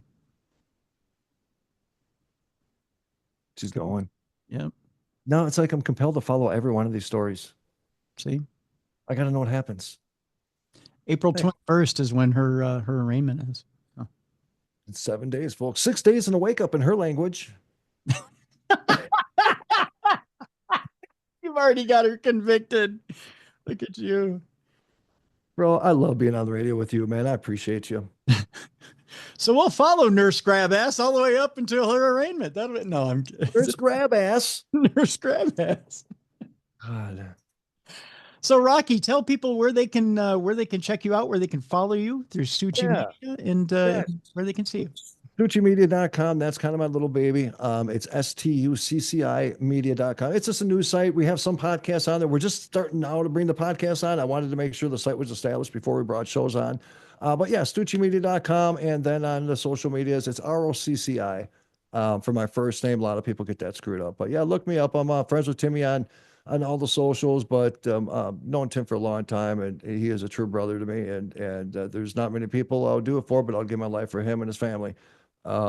We go way back, and this guy's been through a lot. And anybody who loves me as much as Tim, have me for life. So, dude, I do appreciate you, man. I love the hell out of you. I appreciate and love you too, brother. I appreciate you. And man, talk about anybody who'll come through in a pinch for you. Rocky will do it. He's the man. That's for sure. When Timmy calls, you act. That's it. That's it. That's what brothers do. Well, I appreciate you, brother. That's for sure. And I had a great time tonight. And I took the show over an extra hour, but you know. No, that's okay. It was fun. It was a lot of fun. And again, we'll have to do it again real soon. So and do it again real soon because it was a lot of fun. But that'll do it for today, folks, for Dumb Crime, Stupid Criminals. I want to remind you, Kelli Brink has a new book out there, and we have a link in the description of this program. We want you to go ahead and check it out. That book, and let me just grab the title of it real quick here. That book is called True Crime Sleepy Tales Volume 3, Love Gone Wrong is the name of the book. We have a link to it in the description of this program. We want you to go get that book. I want to thank Kelli for being here today. And by the way, another person who is in love with the paranormal, Kelli, has been all over investigating as well. So somehow we're going to get everybody together, and we're going to do one big ghost hunt, I think, someday. So, and we're going to have Kelli back as well to talk paranormal on a different episode of Darkness Radio. So, yeah, so we have links to Kelli's YouTube page as well. She has a wonderful podcast as well, having to do with the true crime side of things and her podcast. So again, folks, check out Kelli's book, check out Rocky's website, check out the podcast on Rocky's website as well. And when we come back tomorrow, Supernatural News, we'll have Jess back tomorrow. And at the end of the week, an old friend of ours that you've seen on television will be back with us. I'll give you a clue tomorrow as to who's going to be back with us. We're going to talk about Food to Die For. There's your big clue as to who's coming on at the end of the week. We'll see you.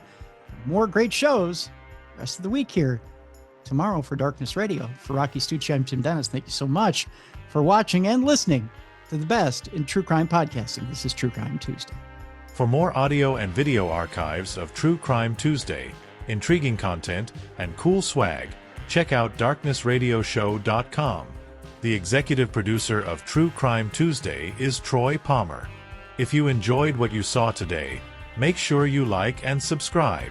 Thank you for watching. Join us tomorrow for Supernatural News with Jessica Freeberg.